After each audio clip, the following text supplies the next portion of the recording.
ஒரு மருத்துவமனை படுக்கையில் கிடந்த நோயாளி சொன்னார், டாக்டர் என்னோடய வாழ்வும் சாவும் உங்கள் கையில் தான் இருக்குது, ஏன்னா இப்போ எனக்கு ஆப்ரேஷன் பண்ண போகிறது நீங்கள் அப்படின்னார். பயப்படாதீங்க, எல்லாம் நாங்கள் பார்த்துக்குறோம்னார் டாக்டர். அதுக்கில்லை டாக்டர், நான் இது வரைக்கும் ஆஸ்பத்திரி பக்கமே வைத்தியத்துக்குன்னு வந்ததில்லை, இதுதான் எனக்கு முதல் ஆப்ரேஷன், அதுதான் பயமாக இருக்குன்னார் நோயாளி. டாக்டர் சொன்னார், எனக்கும் இதுதான் முதல் ஆப்ரேஷன், அதுக்காக நான் என்ன பயப்படுறேன்னா பாருங்க, தைரியமாக இருங்கன்னார். அதனால் நம்ம வாழ்க்கையை நாம் தான் தீர்மானிக்கணும். அப்படி அதை தீர்மானிக்கிற பக்குவம் நமக்கு வந்துட்டதுன்னா வாழ்க்கையில் வெற்றி நிச்சயம். அவர் ஒரு நாள் வீட்டு திண்ணையில் உட்காந்துருந்தாராம். அப்போது தெருவில் ஒரு பிச்சைக்காரன் அந்த வழியாக வந்திருக்கிறான், பிச்சை கேட்டிருக்கான். அந்த சமயத்தில் தர்மர் வேறு ஏதோ வேலையாக இருந்திருக்கிறார். அதனால் பிச்சைக்காரனை பார்த்து நாளைக்கு வா அப்படின்னு சொல்லிவிட்டார். அவனும் சரின்னு சொல்லிவிட்டு போயிட்டான்.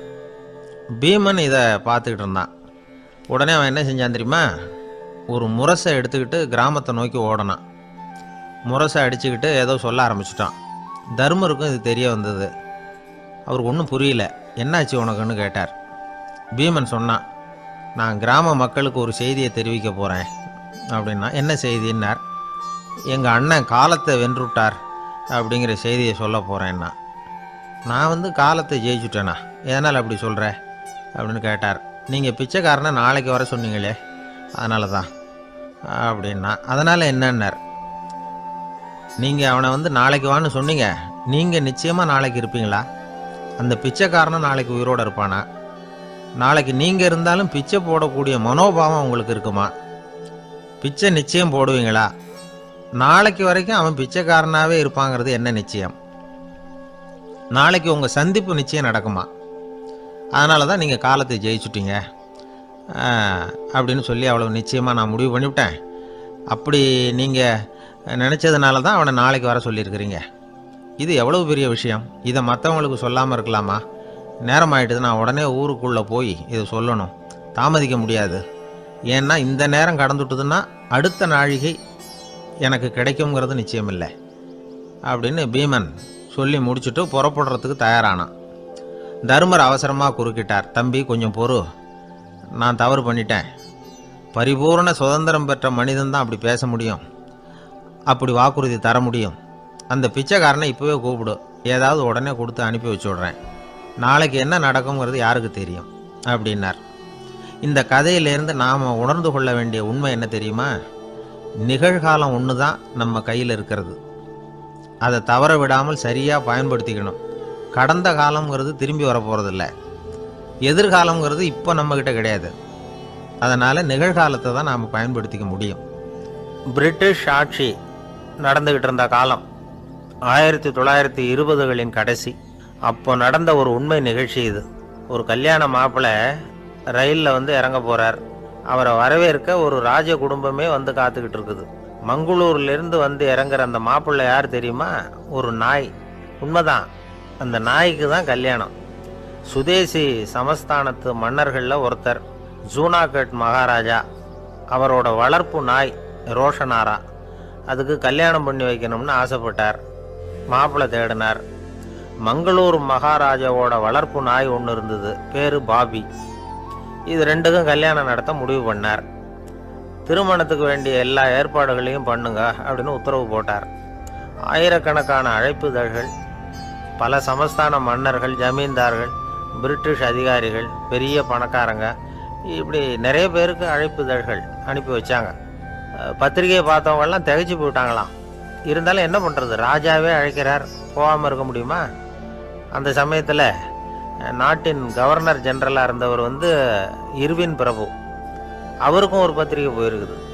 வாங்கி பார்த்ததும் அவருக்கு பயங்கர எரிச்சல். உடனே குப்பை தொட்டியில் போட்டுவிட்டாராம். மாட்சிமை தங்கிய பிரிட்டன் சக்கரவர்த்தியின் பிரதிநிதியான தன்னை கேவலம் ஒரு நாயின் திருமணத்துக்காக அழைக்கிறதா அப்படின்னு அவருக்கு ஆத்திரம். இருந்தாலும் கல்யாணம் பிரமாதமாக நடந்துதான். கல்யாணத்தன்னைக்கு பொண்ணுக்கு ஸ்பெஷல் குளியல், தண்ணீருக்கு பதிலாக வாசனை திரவியங்கள், பன்னீர், குளித்ததுக்கு அப்புறம் அலங்காரம், வைர மாலை, முத்து மாலை, ஏகப்பட்ட அலங்காரம். மாப்பிள்ளையை அழைக்கிறதுக்கு ரயில்வே ஸ்டேஷனில் ராஜ குடும்பமே காத்துக்கிட்டு இருக்குது. அவங்களோட வளர்ப்பு நாய்கள் 250. அத்தனை நாய்களுக்கும் பட்டு துணி போத்தி இருக்குது, முத்து வடங்கள் அணிவிச்சிருக்கிறாங்க, எல்லாம் ராஜ நாய்கள். அதுகளையும் வீதியில் நடக்க விடலையாம். அதுகளை சுமந்துக்கிட்டு போக அலங்கரிக்கப்பட்ட யானைகள் காத்துக்கிட்டு இருக்குதாம். மாப்பிள்ளைக்கு வரவேற்பு எப்படி தெரியுமா? அது நடந்து வர்ற பாதை பூரா ரத்தன கம்பளம் விரிச்சிருக்குது. 2 பக்கமும் ராஜாங்க அதிகாரிகள் கைகட்டி நிற்கிறாங்க. அரசு படை வீரர்கள் அணிவகுப்பு மரியாதை செலுத்துகிறாங்க. அந்த நாய் ராஜ மரியாதையோடு நடந்து வருது. நகையெல்லாம் போட்டுக்கிட்டு வருது. அது திருமண மண்டபத்துக்கு வந்து சேருது. அங்கே கல்யாணம் அமோகமாக நடக்குது. இந்த திருமணத்தை முன்னிட்டு அந்த ஜூனாகட் சமஸ்தானத்துக்கு 3 நாள் விடுமுறை வேறு. கல்யாணத்துக்கு வந்திருந்தவங்களுக்கெல்லாம் ஏக தடபுடலாக விருந்து, நாட்டியம் எல்லாம் பிரமாதமாக நடந்து தான். இந்த கல்யாணத்தில் கலந்துக்க வந்திருந்த மற்ற சமஸ்தானத்து மன்னர்கள், திவான்கள், அரச குடும்பத்தினர், இப்படி அவங்க 700 பேராம். அவங்க வந்து போகிறதுக்காக விசேஷ ரயில்கள்லாம் வேற விட்டுருக்காங்க. கல்யாணம் முடிஞ்சதும் அந்த நாய் தம்பதிகளோட பெரிய பெரிய மன்னர்கள்லாம் ஒன்றா உட்காந்து சாப்பிட்டாங்களாம். ஏர் கண்டிஷன் அறையில் அந்த தம்பதிகள் கொஞ்ச காலம் வாழ்ந்துருக்குறாங்க. கொஞ்ச நாளில் மாப்பிள்ளைக்கு மரியாதை குறைய ஆரம்பிச்சுட்டுது. வெளியில் துரத்தி விட்டாங்களாம். அந்த பெண் நாய் மட்டும் ராஜ போகங்களை அனுபவித்து வந்து தான். இந்த கல்யாணத்தை பார்த்துட்டு தொடர்ந்து மற்ற சமஸ்தானத்து மன்னர்களும் நாய் திருமணங்கள் நடத்த ஆரம்பிச்சுட்டாங்களாம். இது உண்மையில் நடந்திருக்குது. இப்படி அது இருக்கட்டும். இப்போ நம்ம கதைக்கு வருவோம். ஒரு ராஜாவுக்கு ரொம்ப நாள் கழித்து ஒரு குழந்தை பிறந்து தான். அரண்மனை ஜோசியரை கூப்பிட்டுருக்கார் ராஜா. ஜோசியரே, என் மகன் வருங்காலத்தில் சிறந்த வாழ் வீரனாக வரணும்னு ஆசைப்படுறேன். வருவானாங்கிறத கொஞ்சம் பார்த்து சொல்லுங்களேன் அப்படின்னாராம். ஜோசியர் சொன்னார், மன்னா, உங்கள் புள்ள வாழ் வீரனாக வர்றது கஷ்டம். ஆனால் அவரும் உங்களை மாதிரியே நாய்க்குட்டிகள் பேரில் பிரியமாக இருப்பார். அதுகளுக்கு கல்யாணமும் பண்ணி வைப்பார் அப்படின்னாராம். அது எப்படி கண்டுபிடிச்சிங்க அப்படின்னு கேட்டிருக்கார் ராஜா. அரசே, உங்கள் பிள்ளைக்கு வாழ் மேலே உள்ள பிரியத்தை காட்டிலும் நாய் மேலே உள்ள பிரியம் அதிகங்கிறதுக்கான அறிகுறி இப்போவே தெரியுது. நல்லா கவனித்து பாருங்கள். அவர் வாழ்ன்னு கத்துறாரு அப்படின்னாரு. கவனித்து பார்த்துட்டு அப்படி எனக்கு காதில் விழலையே அப்படின்னாராம் மன்னர். அதனால தான் சொன்னேன், அவர் கத்துறது வாழ்ன்னு கத்தலை, வள்ளுன்னு கத்திக்கிட்டு இருக்கார். அதனால தான் அப்படி சொன்னேன் அப்படின்னாராம் அரண்மனை ஜோசியர். ஒரு ஊரில் ஒரு சோதிடர் இருந்தார். அவர் எதிர்காலத்தை பற்றி அதிகமாக சொல்லிகிட்டு இருப்பார். அவருடைய சோதிடத்தை எப்படியாவது பொய்யாக்கி போடணும் அப்படின்னு சொல்லி 2 இளைஞர்கள் தீர்மானம் பண்ணிட்டாங்க. அதுக்காக ஒரு திட்டம் போட்டாங்க. அது குளிர்காலம். ஒரு இளைஞன் பெரிய கோட்டு ஒன்று சட்டைக்கு மேலே போட்டுக்கிட்டான். அந்த மேல் கோட்டுக்கு உள்ள ஒரு புறாவை மறைச்சி வச்சுக்கிட்டான். 2 பேரும் அந்த சோதிடர் வீட்டுக்கு போகிறாங்க. அவரை பார்த்தாங்க. இதை பாருங்கள், இந்த கோட்டுக்குள்ளே ஒரு புறாவை மறைச்சி வச்சுருக்குறோம். அந்த புறா இப்போ உயிரோடு இருக்கா, இறந்து போச்சா, இதை நீங்கள் சொல்லணும். சரியாக சொல்லிவிட்டா உங்கள் ஜோசியத்தை நம்புகிறோம் அப்படின்னாங்க. இவங்க மனசுக்குள்ளே என்ன திட்டம்னா, புறா உயிரோடு இருக்குன்னு அவர் சொல்லிவிட்டார்னா அப்படியே கையால் அமைக்க அதை கொண்டு விட வேண்டியது. புறா உயிரோடு இல்லைன்னு சொல்லிவிட்டார்னா அப்படியே உயிரோடு எடுத்து காட்டிக்க விட வேண்டியது. இதுதான் அந்த இளைஞர்களோட திட்டம். அவர் என்ன பதில் சொன்னாலும் அவர் சொல்கிறது பொய்ன்னு நிரூபணம் பண்ணிவிடலாம்ல. இதுதான் அவங்க நம்பிக்கை. இந்த சோதிடர் எல்லா வகையிலையும் தப்பிக்க முடியாதுன்னு அவங்க நம்பினாங்க. ஆனால் அந்த சோதிடர் சொன்ன பதில் இவங்களை திகைக்க வச்சுட்டுது. அவர் என்ன சொன்னார் தெரியுமா? உங்கள் கோட்டுக்குள்ளே இருக்கிற புறா உயிரோடு இருக்கா, செத்து போச்சா அப்படின்னு தானே கேட்குறீங்க. அது உங்கள் கையில் இருக்குது. அது சாகவும் இல்லை, உயிரோடவும் இல்லை. அந்த பறவையின் வாழ்வும் சாவும் உங்கள் கையில் தான் இருக்குன்னார். இவங்க தோல்வியை ஒத்துக்கிட்டாங்க. இந்த கதையும் நமக்கு ஒரு உண்மையை உணர்த்துது. இன்றைய இளைஞர்கள் எதிர்காலங்கிற பறவையை தங்களுக்குள்ளே வச்சிருக்கிறாங்க. அந்த பறவையின் வாழ்வும் தாழ்வும் அவங்க கையில் தான் இருக்குது. நமது வாழ்க்கைங்கிறது நமது கையில். நாம் நல்லா இருக்கிறதும் இல்லாமல் போகிறதும் நாம தான் காரணம். ஒரு பூங்கா. அங்கே ஒருத்தர் நின்றுக்கிட்டு இருக்கிறார். நின்றுக்கிட்டே ஏதோ ஆழ்ந்த யோசனையில் இருக்கிறார். அந்த பக்கமாக இன்னொருத்தர் வந்தார். இவரை கவனித்தார். என்ன யோசனைன்னு கேட்டார். எப்படி எழுந்திருக்கிறதுன்னு யோசனை பண்ணிகிட்டு இருக்கிறேன்னார். அவர் கேட்டவருக்கு ஒரு மாதிரி ஆகிட்டுது. ஏற்கனவே நின்றுக்கிட்டு இருக்கிற ஒருத்தர் எப்படி எழுந்திரிச்சு நிற்கிறதுன்னு யோசிக்கிறாருன்னா அது ஆச்சரியம் தானே. அதுக்கப்புறம் இவர் யோசிக்க ஆரம்பித்தார். என்ன இவர் இப்படி பேசுகிறாரு அப்படின்னு. கீழே விழுந்தால் தானே எழுந்திரிச்சு நிற்க முடியும். அதனால் எழுந்திரிக்கணும்னு நினைக்கிறவங்க முதல்ல கீழே விழணும். இவர் முதல்ல கீழே விழணும், அதுக்கப்புறம் தான் எழுந்திருக்கிறது எப்படின்னு சிந்திக்க முடியும். இந்த உலகத்தில் எல்லாருமே கீழே விழுந்து எழுந்தவர்கள் தான். இப்போ இந்த குழந்தை பருவத்தில் கீழே விழாமல் நடைபயில கற்றுக்கிட்டவங்க யாராவது உண்டா? சின்ன வயசில் ஒரு தடவை கூட கீழே விழலை சார், அப்படியே பிறந்தார் வளர்ந்தார் பெரியவர் ஆயிட்டார் அப்படின்னு யாரையும் சொல்ல முடியாது. அதனால் மனுஷங்கிறவன் விழுந்து புரண்டு எழுந்து தான் நடக்க கற்றுக்கிறான். ஒரு உண்மையை நாம் எல்லாரும் புரிஞ்சுக்கணும். இந்த உலகத்தில் தவறு செய்யாத மனிதர்களே யாரும் கிடையாது. அப்படி இருக்கிறப்போ எப்போதாவது நாம் தவறு பண்ணிவிட்டோம்னா அதுக்காக மனசு உடஞ்சி போயிடக்கூடாது, வாழ்க்கையில் வெறுப்பு வந்துடக்கூடாது. ஒரு தவறு நடந்துட்டுதா அதுக்காக மனசு உடஞ்சி போடாதீங்க, அதை ஒரு பாடமாக எடுத்துக்கங்க. அதே தவறு மறுபடியும் நடக்காமல் வேணும்னா பார்த்துக்கலாம், அது போதும். தடைக்கல்ல படிக்கெல்லாம் மாற்றிக்கணும், இதுதான் இதில் முக்கியம். ஒரு அலுவலகம், அங்கே ஒரு அதிகாரி, அவர் உயர்ந்த பதவியில் இருந்தார், சிறந்த நிர்வாகின்னு பேர் வாங்கினவர். அவர் தனக்கு கீழே வேலை செய்கிறவங்க கிட்டெல்லாம் சொல்லுவாராம், இந்த நிறுவனத்தில் நீங்கள் எத்தனை தடவை வேணும்னாலும் தவறுகள் செய்யலாம், ஆனால் ஒரே விஷயம் என்னென்னா ஒரே தவறை மறுபடியும் செய்யக்கூடாது, அது முக்கியம் அப்படின்பாராம். இதை மேம்போக்காக பார்த்தா அவர் ஏதோ தன்னுடைய ஊழியர்களை தவறு செய்ய தூண்டுறது மாதிரி தெரியும். ஆனால் உண்மை அப்படி இல்லை. இன்னைக்கு என்ன நடக்குது தெரியுமா? அநேகமாக எல்லா மனிதர்களுமே ஒரே தவறை தான் மறுபடியும் செய்கிறாங்க. விளையாட்டு வீரர்கள் ஒரே மாதிரியான தவறுகளை திரும்ப திரும்ப செய்கிறது உண்டு. கணக்கு எழுதுகிறவங்கள பாருங்கள், ஒரே தப்பை மறுபடியும் செய்வாங்க. அலுவலகம் வருகிறவர்களை கவனிங்க, ஒரு நாள் தாமதமாக வந்தால் பரவாயில்ல, தினமும் தாமதமாக வருவாங்க. இது மாதிரி செய்த தவறையே திரும்ப திரும்ப செய்கிறதுக்கு என்ன காரணம் அப்படின்னா சோம்பல், ஞாபக மறதி, கவனக்குறைவு, தன்னுடைய திறமை பேரில் அளவுக்கு மீறிய நம்பிக்கை, இப்படி இதில் ஏதாவது ஒரு காரணமாக இருக்கலாம் அப்படிங்கிறாங்க இது பற்றி ஆய்வு செய்கிற வல்லுநர்கள். ஒரு தடவை செஞ்ச தவிர மறுபடியும் செய்கிறது இல்லைன்னு முடிவு செஞ்சுக்கிட்டு அதை செயல்படுத்த கற்றுக்கணும், அது போதும், வாழ்க்கை வெற்றிகரமாக அமையும் அப்படிங்கிறாங்க அந்த அனுபவசாலிகள். அதனால் வெற்றிகரமாக வாழ்க்கையில் நடைபோட விரும்பும் இளைஞர்கள் தவிர்க்க வேண்டியது என்னென்னா, முதல்ல சோம்பலை தவிருங்கள், சுறுசுறுப்பாக இயங்குங்கள் அப்படிங்கிறது அவங்க அறிவுரை. ரெண்டாவது ஞாபக மறதி, எந்த செயல்லையும் ஈடுபாடு வேணும், அக்கறை வேணும். மூணாவது கவனக்குறைவு, எதையும் அலட்சியப்படுத்தக்கூடாது. நாலாவது என்னால் முடியாதது எதுவுமே கிடையாது அப்படிங்கிற அளவுக்கு மீறிய நம்பிக்கை, அது ஆபத்தில் கொண்டு போய் விட்டுரும்.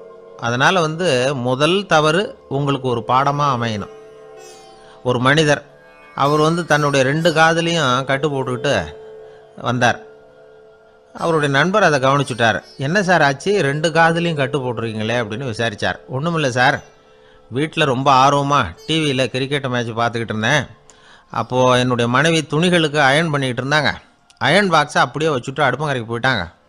அந்த சமயம் பார்த்து டெலிஃபோன் பண்ணி அடிச்சுது. அவசரமாக ஓடி போய் அதை எடுத்து காதில் வச்சேன். அப்போ தான் தெரியும் அது அயர்ன் பாக்ஸுங்கிற விஷயம்.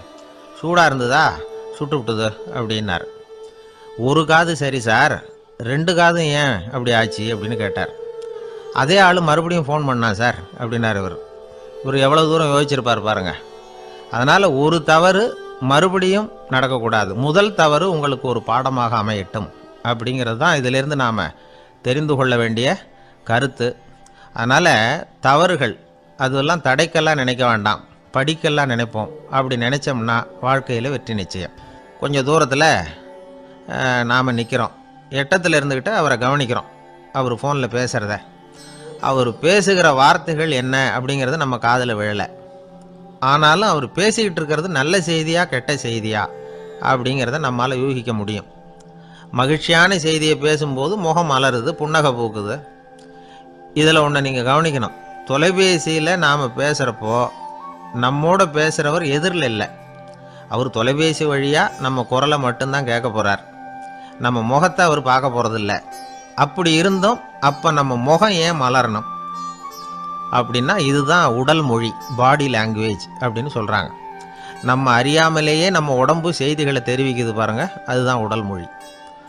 ஒரு மனிதர் தொலைபேசியில் பேசிக்கிட்டு இருக்கிறத நீங்கள் தூரத்திலிருந்து கவனிச்சுக்கிட்டே அவர் நண்பரோட பேசுகிறாரா, மனைவியோட பேசுகிறாரா, குழந்தையோட பேசுகிறாரா, இல்லை மேலதிகாரிகிட்ட பேசுகிறாரா, அல்லது அவருக்கு கீழே பணிபுரிகிறவர்கள்கிட்ட பேசுகிறாரா அப்படிங்கிறத கண்டுபிடிக்கலாம்.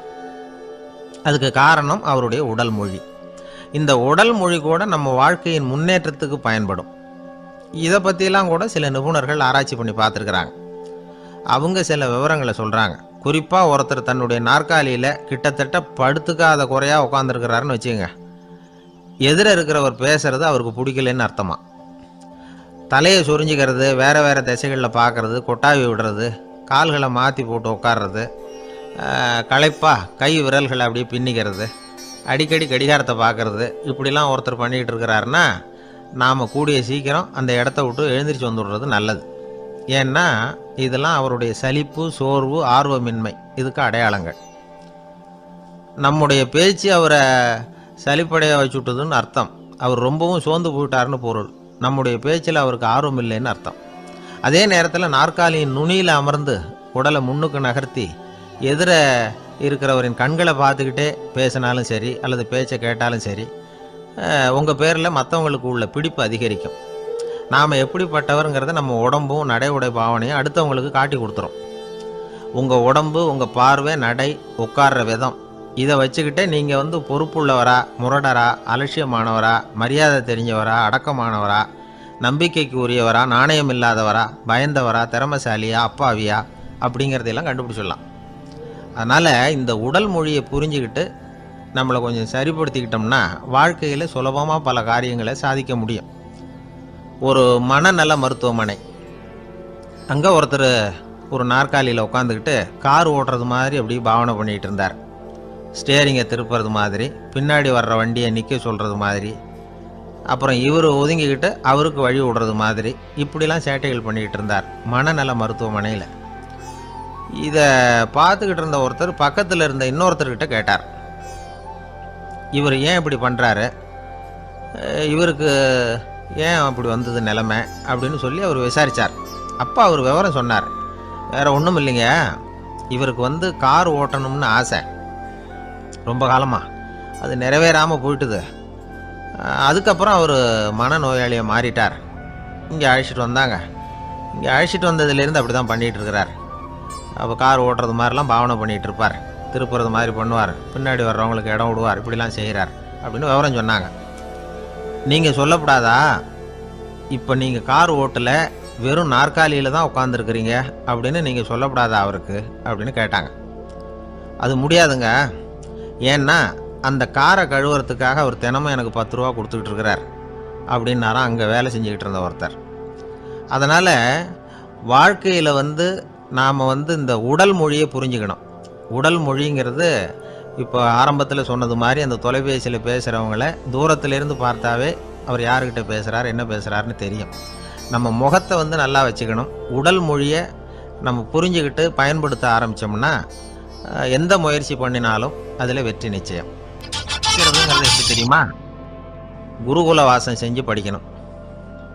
ஆசிரியருங்கிறவர் ஆசிரமத்தில் இருப்பார். அங்கே போய் அவருக்கு தொண்டுகள் செய்யணும். துணிகள்லாம் துவைச்சி போடணும். தூங்கும்போது காலை பிடிச்சி விடணும். புழுக்கமாக இருந்தால் விசிறி மட்டை எடுத்து விசிறணும். அப்படியே அப்பப்போ அவர் சொல்லிக் கொடுக்குற பாடத்தையும் கற்றுக்கணும்.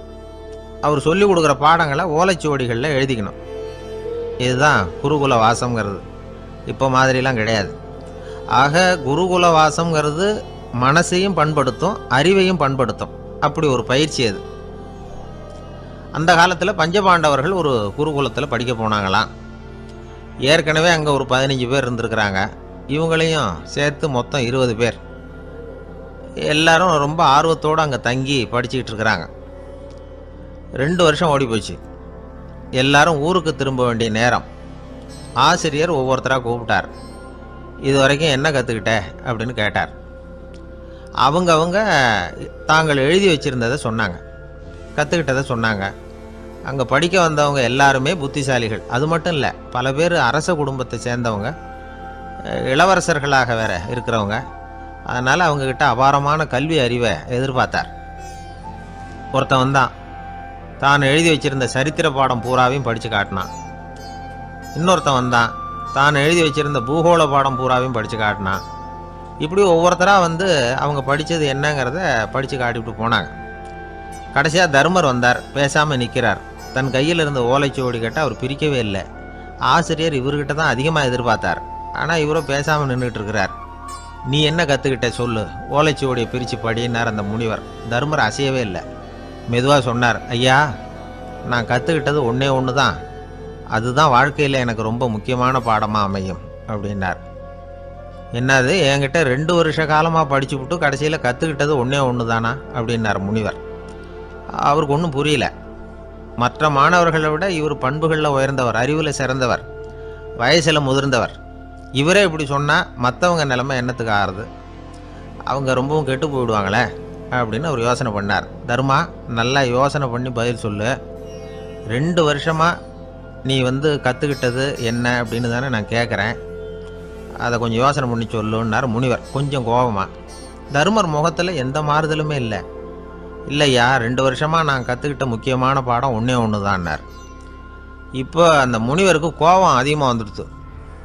ஏன்பா, உனக்கு வெக்கமா இல்லையா? உன்னை விட வயசில் குறைஞ்சவங்க எவ்வளவு பாடம் கற்றுக்கிட்டு இருக்கிறாங்க, எவ்வளவு விரிவாக அவங்க படித்து காட்டினாங்க. நீயும் கூட நிறைய குறித்து வச்சிருக்கிற போல இருக்க, அதை ஏன் பிரித்து படிக்கக்கூடாது அப்படின்னார். ஐயா, நான் சொல்கிறது உங்களுக்கு ஏமாற்றமாக இருந்தால் என்னை மன்னிக்கணும். நான் ரொம்ப முக்கியமாக கற்றுக்கிட்டு இருக்கிறது ஒன்றே ஒன்று தான், மற்ற எதையும் சொல்கிறதுக்கு விரும்பலைன்னார். மாணவர்கள்லாம் சிரிச்சுட்டாங்க. முனிவருக்கு கோபம் அளவுக்கு மீறி வந்துட்டு ஓங்கி அரைஞ்சு விட்டார் தருமரை அவர் கன்னத்தில்.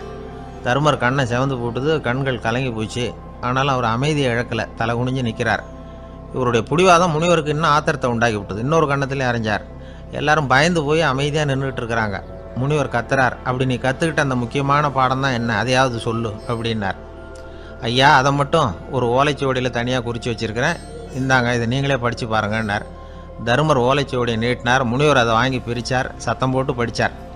என்ன எழுதியிருக்காருன்னா, எப்படிப்பட்ட சோதனை ஏற்பட்டாலும் நிதானம் இழந்து கோபத்துக்கு ஆளாகக்கூடாது அப்படின்னு. இதான் அந்த ஓலைச்சுவடியில் அவர் எழுதி வச்சுருந்தது. அந்த ஒரு கணத்திலேயே முனிவரும் எல்லா மாணவர்களும் தர்மரை புரிஞ்சுக்கிட்டாங்களாம். அவர் கற்றுக்கிட்டது ஏட்டு சுரக்காய் இல்லை, வாழ்க்கையில் பயன்படக்கூடிய முக்கியமான அனுபவ பாடம். முனிவர் கண்களில் கண்ணீர். தர்மரை அன்போடு கட்டி தழுவிக்கிட்டார். அப்புறம் சொன்னார், தர்மா, என்னை மன்னிச்சிரு, நீ மாணவன் இல்லை, ஆசிரியன். நான் இதுவரைக்கும் தெரிஞ்சிக்காத அனுபவ பாடத்தை நீ இப்போ எனக்கு கற்றுக் கொடுத்துட்ட அப்படின்னு சொன்னாராம்.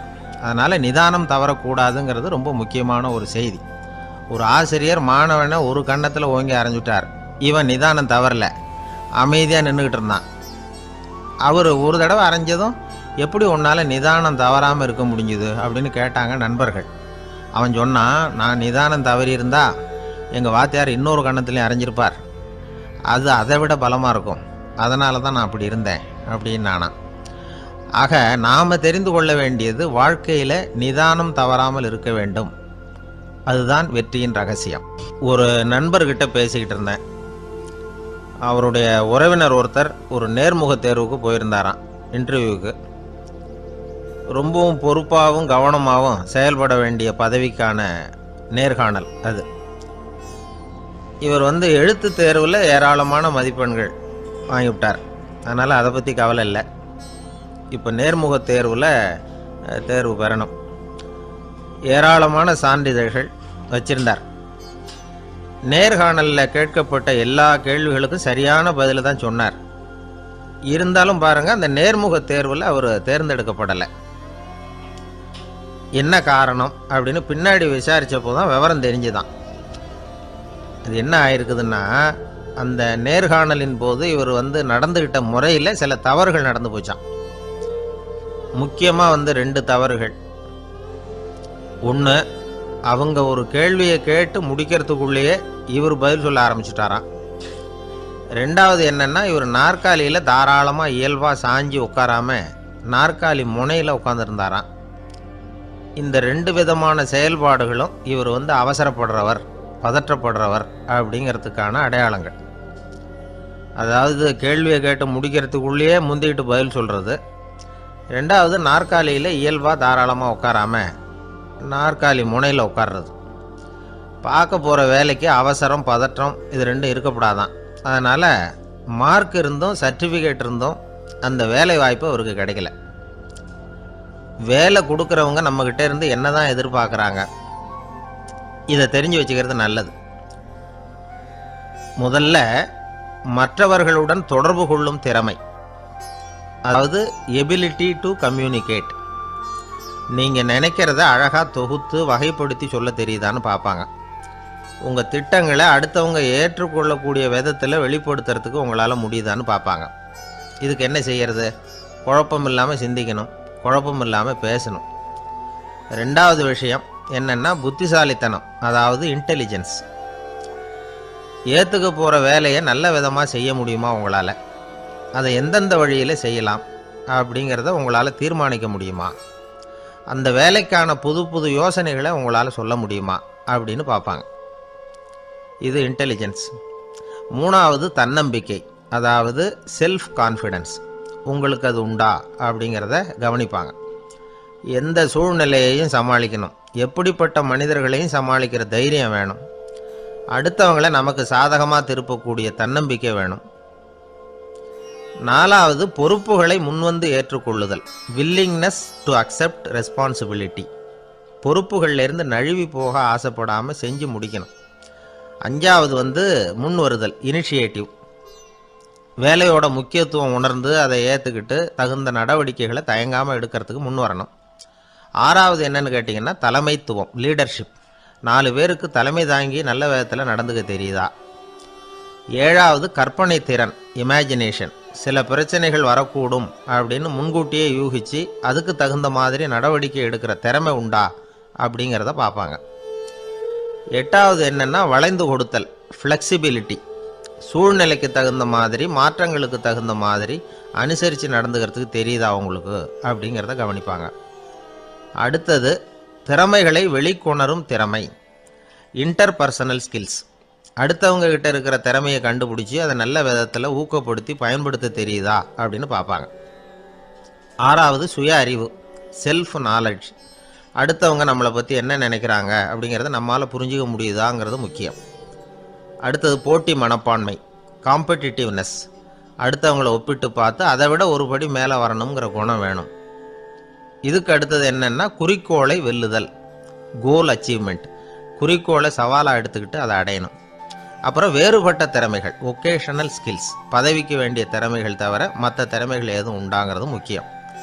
நமக்கு வேலை கொடுக்கணும்னு நினைக்கிறவங்க நம்மக்கிட்ட இருந்து இவ்வளவும் எதிர்பார்ப்பாங்க. அதுக்கு தகுந்த மாதிரி நம்மளை நாமே தயார்படுத்திக்கணும். எனக்கு வேண்டப்பட்ட ஒருத்தர் ஒரு இன்டர்வியூவுக்கு போயிட்டு வந்தார், நேர்காணலுக்கு. எப்படி இருந்தது இன்டர்வியூன்னு விசாரித்தேன். நான் போனேன். அவர் கேட்ட எல்லா கேள்விக்கும் அவர் எதிர்பார்த்தது மாதிரியே எல்லா பதிலையும் சொன்னேன். கடைசியாக நான் எதிர்பார்க்காத ஒரு தகவலை அவர் சொன்னார் அப்படின்னார். என்னன்னு கேட்டேன். அவரும் என்ன மாதிரியே இன்டர்வியூக்கு வந்தவர் தானா, சும்மா என்ன கேள்வி கேட்டுக்கிட்டு உட்காந்துருந்தாராம் அப்படின்னார். அதனால் ஒரு நேர்காணலுக்கு போகிறதுக்கு முன்னாடி என்ன எதிர்பார்க்குறாங்க அப்படிங்கிறத தெரிஞ்சுக்கிட்டு போனால் வெற்றி நிச்சயம். வாழ்க்கையில் ரொம்பவும் அடிபட்டு அல்லல் போட்டுக்கிட்டு இருக்கிற ஒருத்தர் வந்தார். மனசு ரொம்பவும் நொந்து போய் பேசினார். இந்த உலகத்தில் மனுஷனாக பிறந்ததை விட மாடாக பிறந்திருக்கலாம் சார் அப்படின்னார். திடீர்னு என்கிட்ட இப்படி சொன்னால் அதுக்கு நான் என்னங்க பண்ண முடியும் அப்படின்னேன். உங்ககிட்ட வரணும்னு தோணுச்சு, அதனால் வந்தேன் அப்படின்னார். சரிங்க, இப்படி ஒரு யோசனை வந்ததுக்கு என்ன காரணம் அப்படின்னு சொல்லி அவர்கிட்ட கேட்டேன். அதுக்கு அவர் சொன்னார், என் பையனுக்கு வேலை தேடுறேன் கிடைக்கல, பொண்ணுக்கு மாப்பிள்ளை தேடுறேன் கிடைக்கல, வீடு கட்டுறதுக்கு கடன் கேட்குறேன் கிடைக்கல. மாடாக பிறந்திருந்தா இது மாதிரி கவலையெல்லாம் கிடையாதுல்ல, பேசாமல் வைக்கோலை தின்னுக்கிட்டு அசை போட்டுக்கிட்டே கடந்து விடலாமே அப்படின்னார் அலட்சியமாக. அதுக்கப்புறம் தான் அவர் சொன்ன கருத்தை நானும் கொஞ்சம் அசை போட ஆரம்பித்தேன் மனசுக்குள்ளே. இப்போது இயற்கையை பொறுத்த வரைக்கும் அது நாம் எல்லாரும் மகிழ்ச்சியாக வாழணும் அப்படின்னு தான் விரும்புது. விலங்குகள், பறவைகள், தாவரங்கள், அப்புறம் மற்ற உயிரினங்கள் எல்லாமும் நல்லபடியாக இருக்கணும் அப்படிங்கிறது தான் இயற்கையோட விருப்பம். அதில் ஒன்றும் சந்தேகம் இல்லை. இயற்கையோட அமைப்பை கொஞ்சம் கவனித்து பார்த்தா அதை நாம் நல்லா புரிஞ்சுக்கலாம். இருந்தாலும் இந்த ஆள் சொன்னதை கேட்ட பிறகு தான் ஒரு முக்கியமான வேறுபாடு புரிஞ்சுது. அதாவது இந்த உலகத்தில் உள்ள முக்கியமான பிரச்சனைகள் 6. அந்த 6 பிரச்சனைகளும் ஆடு மாடுகளுக்கு கிடையாது, மரம் செடி கொடிகளுக்கு கிடையாது. ஆனால் மனுஷன் அந்த 6 பிரச்சனைகளையும் சந்திக்க வேண்டியிருக்கு. சரி, அந்த 6 பிரச்சனைகள் என்னென்ன தெரியுமா? முதல்ல இந்த ஆடு மாடுலாம் நமக்குன்னு சொந்தமாக ஒரு வீடு இல்லையே அப்படின்னு கவலைப்பட்டுக்கிட்டு இருக்கிறதில்ல. ஆனால் மனிதனுக்கு வீடு தேவைப்படுது. இது ஒரு வித்தியாசம். இப்போ 2வது பிரச்சனை என்னென்னா ஆடை பிரச்சனை. ஒரு கோழியோ சேவலோ நாம் போட்டுக்கிறதுக்கு ஒரு சட்டை இல்லையே அப்படின்னு கவலைப்படுறதில்ல. ஆனால் மனுஷனுக்கு அந்த கவலை உண்டு. சரி, இப்போ 3வது என்னன்னு பார்த்தா கல்வி பிரச்சனை. ஒரு பசுமாடு கவலையோடு நின்றுக்கிட்டு இருக்கு அப்படின்னு வச்சுக்குவோம். நீங்கள் அதுக்கிட்ட போய் ஏன் பசுமாடை கவலையோடு நின்றுக்கிட்டு இருக்கிற அப்படின்னு கேட்குறீங்க. என் கண்ணுக்குட்டிக்கு எல்கேஜியில் இடம் கிடைக்கல, டொனேஷன் கொடுக்கறதுக்கு கையில் பணமும் கிடையாது, சிபாரிசுக்கு யாரை பிடிக்கிறதுன்னு தெரியல, இப்படியா சொல்லிக்கிட்டு இருக்கோம். அதுக்கு அந்த கவலையெல்லாம் கிடையாது. ஆனால் மனிதனுக்கு அந்த கவலை உண்டு. 4வது என்னன்னு பார்த்தீங்கன்னா வேலை வாய்ப்பு பிரச்சனை. வேலை கிடைக்கலையே அப்படின்னு வேப்ப மரம் கவலைப்படுறதில்ல, ஆனால் மனுஷன் கவலைப்படுறான். 5வது என்னன்னு பார்த்தா கல்யாண பிரச்சனை. எருமை மாடு பசு மாடு எல்லாம் பொண்ணுக்கு மாப்பிள்ளை தேடிக்கிட்டாலே இது பேப்பரில் மணமகன் தேவை அப்படின்னு விளம்பரமாக கொடுக்குது, அதெல்லாம் கிடையாது. 6வது என்னன்னு பார்த்தீங்கன்னா பணம் சம்பந்தமான பிரச்சனை. ஆடு மாடுலாம் பணத்தை சேமிக்கணும்னோ ஏதாவது நிதி நிறுவனத்தில் முதலீடு பண்ணணும்னோ நினச்சிக்கிட்டு இருக்கிறதில்ல. பணத்தை எப்படி காப்பாற்றுறது அப்படிங்கிற கவலையும் அதுகளுக்கு கிடையாது.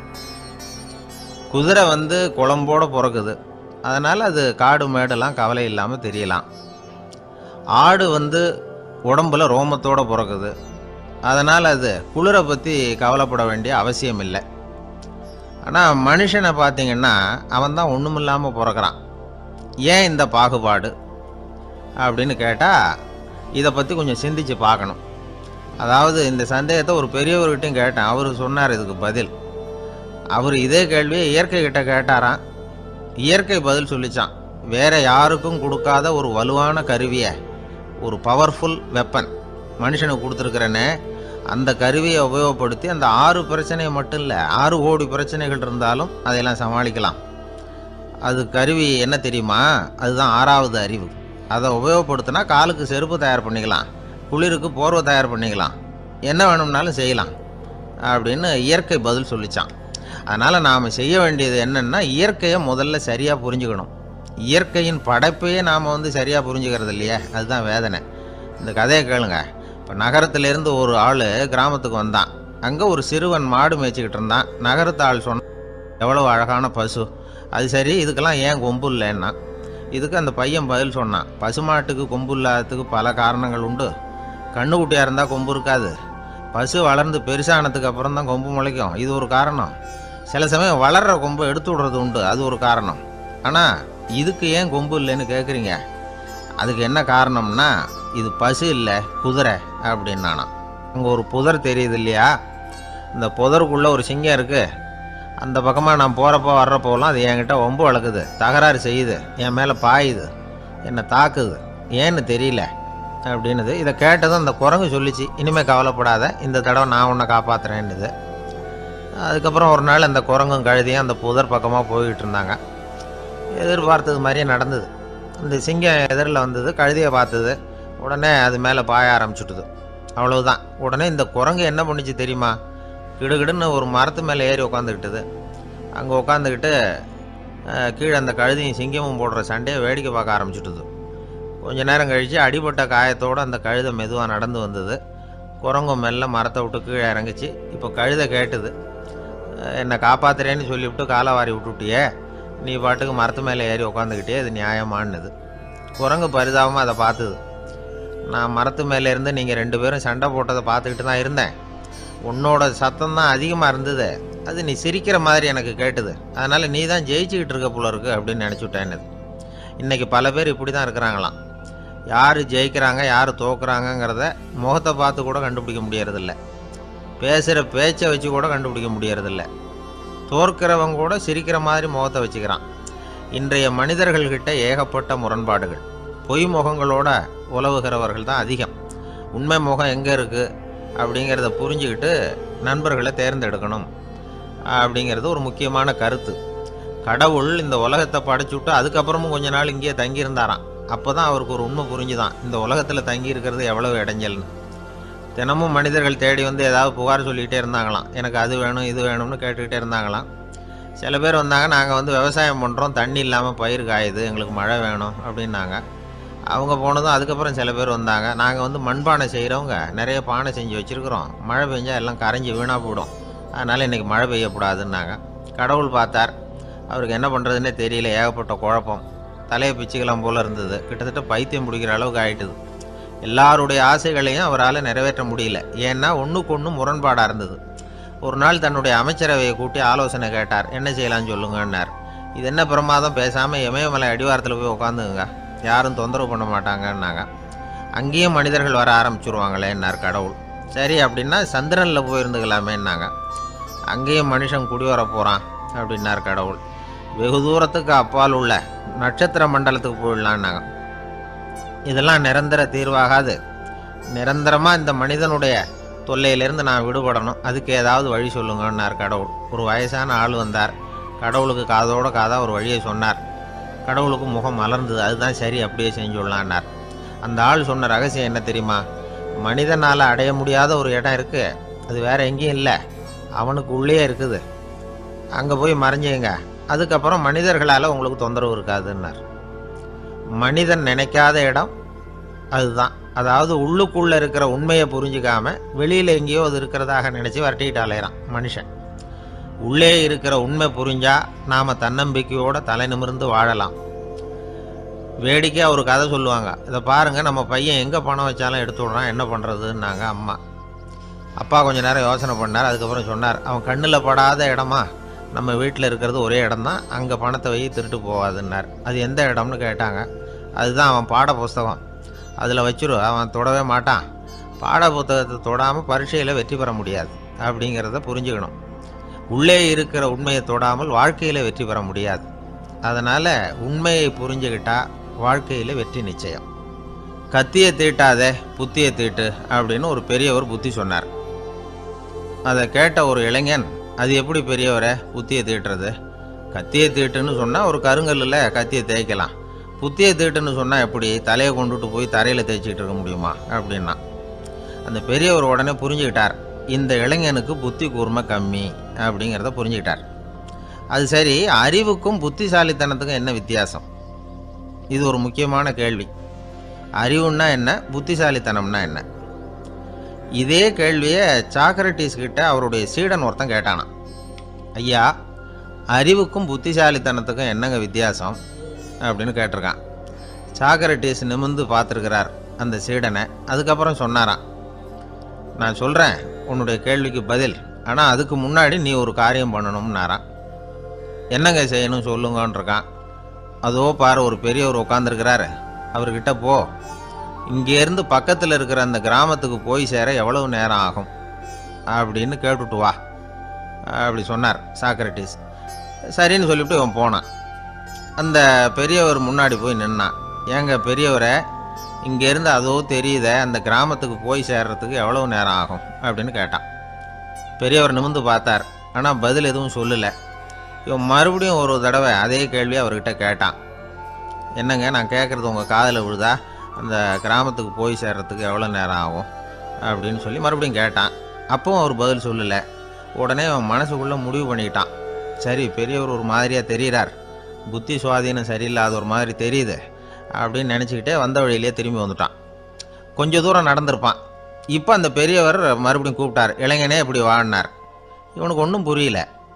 மறுபடியும் திரும்பி நடந்தான். அவர் முன்னாடி போய் நின்னான். பெரியவர் சொன்னார், தம்பி, இங்கேருந்து அந்த கிராமத்துக்கு போய் சேர்றதுக்கு 5 நிமிஷம் ஆகும் அப்படின்னார். இப்போ அந்த இளைஞன் அந்த முதியவரை ஒரு மாதிரியாக பார்க்க ஆரம்பித்தான். அதுக்கப்புறம் கொஞ்சம் யோசித்தான். பிறகு அவர்கிட்டே கேட்டுட்டான், ஏங்க பெரியவரை, இதே பதிலை அப்போவே என்கிட்ட சொல்லியிருக்கலாமே, என்னை திரும்பி போன்னு சொல்லிவிட்டு பாதி தூரம் போனதுக்கப்புறம் மறுபடியும் கூப்பிட்டு அதுக்கப்புறம் இப்படி சொல்கிறீங்களே, இது நியாயமா அப்படின்னா. பெரியவர் சிரித்தார். அதுக்கப்புறம் சொன்னார், ஏன்பா, நீ எவ்வளவு வேகமாக நடக்கிறேங்கிறத பார்க்காம நீ கிராமத்துக்கு போய் சேர வேண்டிய நேரத்தை எப்படி என்னால் சொல்ல முடியும்? அதனால தான் உன்னை கொஞ்சம் தூரம் நடக்க விட்டு உன்னுடைய நடையின் வேகம், அந்த கிராமம் இருக்கிற தூரம் ரெண்டையும் கணக்கு போட்டு அதுக்கப்புறம் நேரத்தை சொன்னேன்னார். சீடன் வந்து தலை குனிந்தான். அப்படியே திரும்பி வந்து சாக்ரட்டிஸ் முன்னாடி நின்னான்.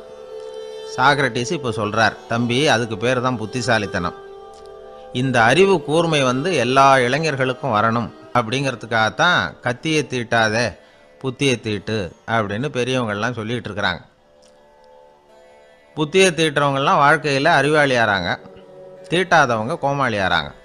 இதுதான் இன்றைக்கி நடக்கிறது. அதனால் அறிவு கூர்மைங்கிறது வேற. இந்த காலத்து ஆசாமி ஒருத்தர் இன்னொருத்தரை பார்த்து கேட்டார், ஏங்க, ஒரு விமானம் இங்கேருந்து புறப்பட்டு 2 மணி நேரத்தில் மதுரைக்கு போய் சேருது. நல்லா கவனிங்க, ஒரு விமானம் இங்கேருந்து புறப்பட்டு 2 மணி நேரத்தில் மதுரைக்கு போய் சேருது அப்படின்னா என்னோடய வயசு என்னன்னு கேட்டார். இவர் கேட்குறதுல ஏதாவது அர்த்தம் இருக்கா? அதாவது இங்கேருந்து புறப்பட்டு 2 மணி நேரம் ஆகுது மதுரைக்கு போகிறதுக்கு, அப்படின்னா என் வயசு என்னன்னு கேட்குறாரே. இதை கேட்ட உடனே அவர் பதில் சொன்னார், அப்படின்னா உங்களோட வயசு 20 அப்படின்னார். எப்படிங்க அவ்வளவு கரெக்டாக சொன்னீங்க அப்படின்னு கேட்டார். வேறு ஒன்றும் இல்லை, எங்கள் பக்கத்து வீட்டில் ஒரு முழு பைத்தியம் இருக்குது, அதோட வயசு 40, அப்படின்னா உன் வயசு 20 தான் இருக்கணும் அப்படின்னார். அரை பைத்தியம்னு முடிவு பண்ணிக்கிட்டார். அதனால் வாழ்க்கையில் அறிவு கூர்மைங்கிறது ரொம்ப அவசியம். அந்த புத்திசாலித்தனம் இருக்கிறவங்க வாழ்க்கையில் வெற்றி பெறுவது நிச்சயம். சாலை ஓரமாக அழுதுகிட்டு உட்காந்துருந்தான். பிச்சை எடுத்து சாப்பிட்ற ஒருத்தன் அந்த பக்கமாக வந்தான். இவனை பார்த்தான். ஏன் அழுதுகிட்டு உட்காந்துருக்கிற, என்னாச்சு உனக்கு அப்படின்னு கேட்டான். அதுக்கு இவன் சொன்னான், என்கிட்ட ஒன்றுமே இல்லை, நான் இந்த உலகத்தில் இருந்து என்ன பிரயோஜனம், அதனால தான் அழுதுகிட்டு இருக்கிறேன் அப்படின்னா.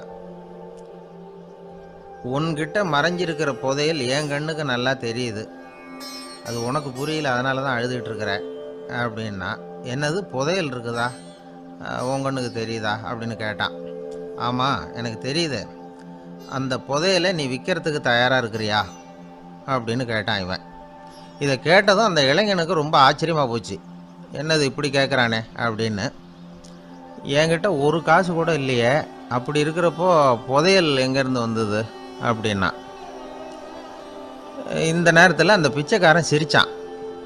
இப்படி தான் இந்த உலகத்தில் எல்லாரும் சொல்லிகிட்டு இருக்கிறாங்க, என்கிட்ட ஒன்றுமே இல்லை ஒன்றுமே இல்லைன்னு சொல்லி. ஆனால் அவங்கக்கிட்ட தான் புதையல் இருக்குது, நீ வேணும்னா என் கூட வா, நம்ம நாட்டு அரசர்கிட்ட போவோம், உங்ககிட்ட இருக்கிற புதையலை அவர் நல்ல விலைக்கு எடுத்துக்குவார் அப்படின்னா. அது எப்படி உனக்கு தெரியும்னா, இதுக்கு முன்னாடியும் இது மாதிரி பல பேரை நான் ராஜா கிட்ட அழைச்சிட்டு போயிருக்கிறேன், அதனால தான் உன்னை பார்த்தேன், உன்னையும் கூப்பிடுறேன், நீ சரின்னு சொன்னால் உன்னை அழைச்சிட்டு போகிறேன், உங்ககிட்ட இருக்கிற புதையலை அவர் நல்ல விலை கொடுத்து எடுத்துக்குவார் அப்படின்னு சொன்னான். இவன் இப்படி சொல்கிறதும் அந்த இளைஞனுக்கு ஒன்றுமே புரியல.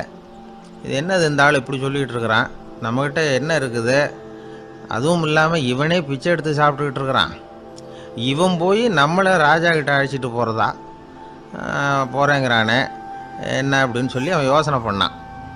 என்ன யோசிக்கிற, உனக்கு பணம் வேணும்னா என்னோட வா அப்படின்னா. இளைஞன் ஒரு முடிவுக்கு வந்தான். சரி, இங்கேயே உட்காந்துக்கிட்டு இருக்கிறத விட அங்கேயாவது போய் பார்ப்போமே, இங்கே அழுதுட்டு உட்காந்துருக்கிறதுல என்ன பிரயோஜனம், ஏதோ கூப்பிட்றான் போய் பார்த்துட்டு வருவோமே அப்படின்னு சொல்லி அவன் கூட புறப்பட்டான். பிச்சைக்காரன் முன்னாடி போயிட்டே இருக்கிறான், இந்த இளைஞன் பின்னாடி நடந்து போயிட்டுருக்கான். 2 பேரும் அரண்மனையை நோக்கி போகிறாங்க. பாதி வழி போயிருப்பாங்க. வழியில் அந்த பிச்சைக்காரன் சொன்னான், இதை பாரு, முன்னாடியே சில விஷயங்களை நாம் பேசிக்க வேண்டியிருக்கு, சரியாக தெளிவாக முடிவு எடுத்துக்கிட்டு அதுக்கப்புறம் ராஜா கிட்ட போகணும். ஏன்னா அங்கே போய் அது முடியாது இது முடியாதுன்னு நாம் நமக்குள்ளே சண்டை போட்டுக்கிட்டு இருக்க முடியாது. ராஜாவுக்கு விலையை பற்றி கவலையே இல்லை, எவ்வளவு சொன்னாலும் நமக்கு பணம் கிடச்சிரும். ஆனால் அதுக்கப்புறம் நான் இதை விற்கிறதுக்கு தயாராக இல்லைன்னு சொல்லிடக்கூடாது. அதனால் புதையலை விற்கிறதா இல்லையாங்கிறத இங்கேயே தெளிவாக முடிவு செஞ்சுக்கணும், இல்லைன்னா ராஜா கிட்ட போய் அங்கே போய் குழப்பிக்கிட்டு இருக்க முடியாது அப்படின்னு சொன்னான். இளைஞனுக்கு ஒன்றுமே புரியல. என்ன சொல்கிற நீ, என்கிட்டயா புதையலா, எங்கே இருக்குது அப்படின்னு சொல்லி குழம்பி போனான். இப்போ அந்த பிச்சைக்காரன் சொன்னான், இதை பாரு, இப்போ உதாரணத்துக்கு உன்னுடைய கண்களை எடுத்துக்கோ, அதுக்கு நீ என்ன விலை கேட்டுற போகிற, நான் அதுக்கு ராஜா கிட்டே இருந்து ஒரு 50,000 ரூபா வாங்கி தர முடியும். உன்னுடைய இருதயத்தை கொடுக்குறியா, 20 லட்சம் ரூபா வாங்கி தரேன். மூளையை கொடுக்குறியா, 30 லட்சம் வாங்கி தரேன். என்ன சொல்கிற அப்படின்னு சொல்லி இந்த பிச்சைக்காரன் பேசிக்கிட்டே போகிறான். இளைஞனுக்கு கோபம் வந்துட்டுது. என்ன உளர்ற, உனக்கு என்ன பைத்தியமா, கண்ணையும் மூளையையும் இருதயத்தையுமா விற்பாங்க, என்ன விலை கொடுத்தாலும் அதையெல்லாம் நான் விற்கிறதுக்கு தயாராக இல்லை, நான் விற்க மாட்டேன், அதை கொடுத்துட்டு நான் என்ன பண்ணுறது, இப்படி நான் மட்டும் இல்லை யாருமே இதை விற்கிறதுக்கு தயாராக இருக்க மாட்டாங்க அப்படின்னு சொன்னான் அந்த இளைஞன். இவன் இப்படி சொன்னதும் அந்த பிச்சைக்காரன் வாய் விட்டு சிரிக்க ஆரம்பிச்சுட்டான். இப்போ பைத்தியமானது நானா நீயா, லட்சக்கணக்கான கோடிக்கணக்கான ரூபாய் பொறுமானம் உள்ள பொருள்களை உங்ககிட்டயே வச்சுக்கிட்டு விற்க முடியாதுன்னு சொல்கிற நீ தான் ஏழை. என்கிட்ட ஒன்றுமே இல்லைன்னு மரத்தடியில் உட்காந்து அழுதுகிட்டு இருக்கிறியே அப்படின்னு சொன்னான். இன்றைக்கி பார்த்தீங்கன்னா பல பேர் தன்கிட்ட புதைஞ்சிருக்கிற ஆற்றலை புரிஞ்சிக்க முடியாமல் அவதிப்பட்டுக்கிட்டு இருக்கிறாங்க.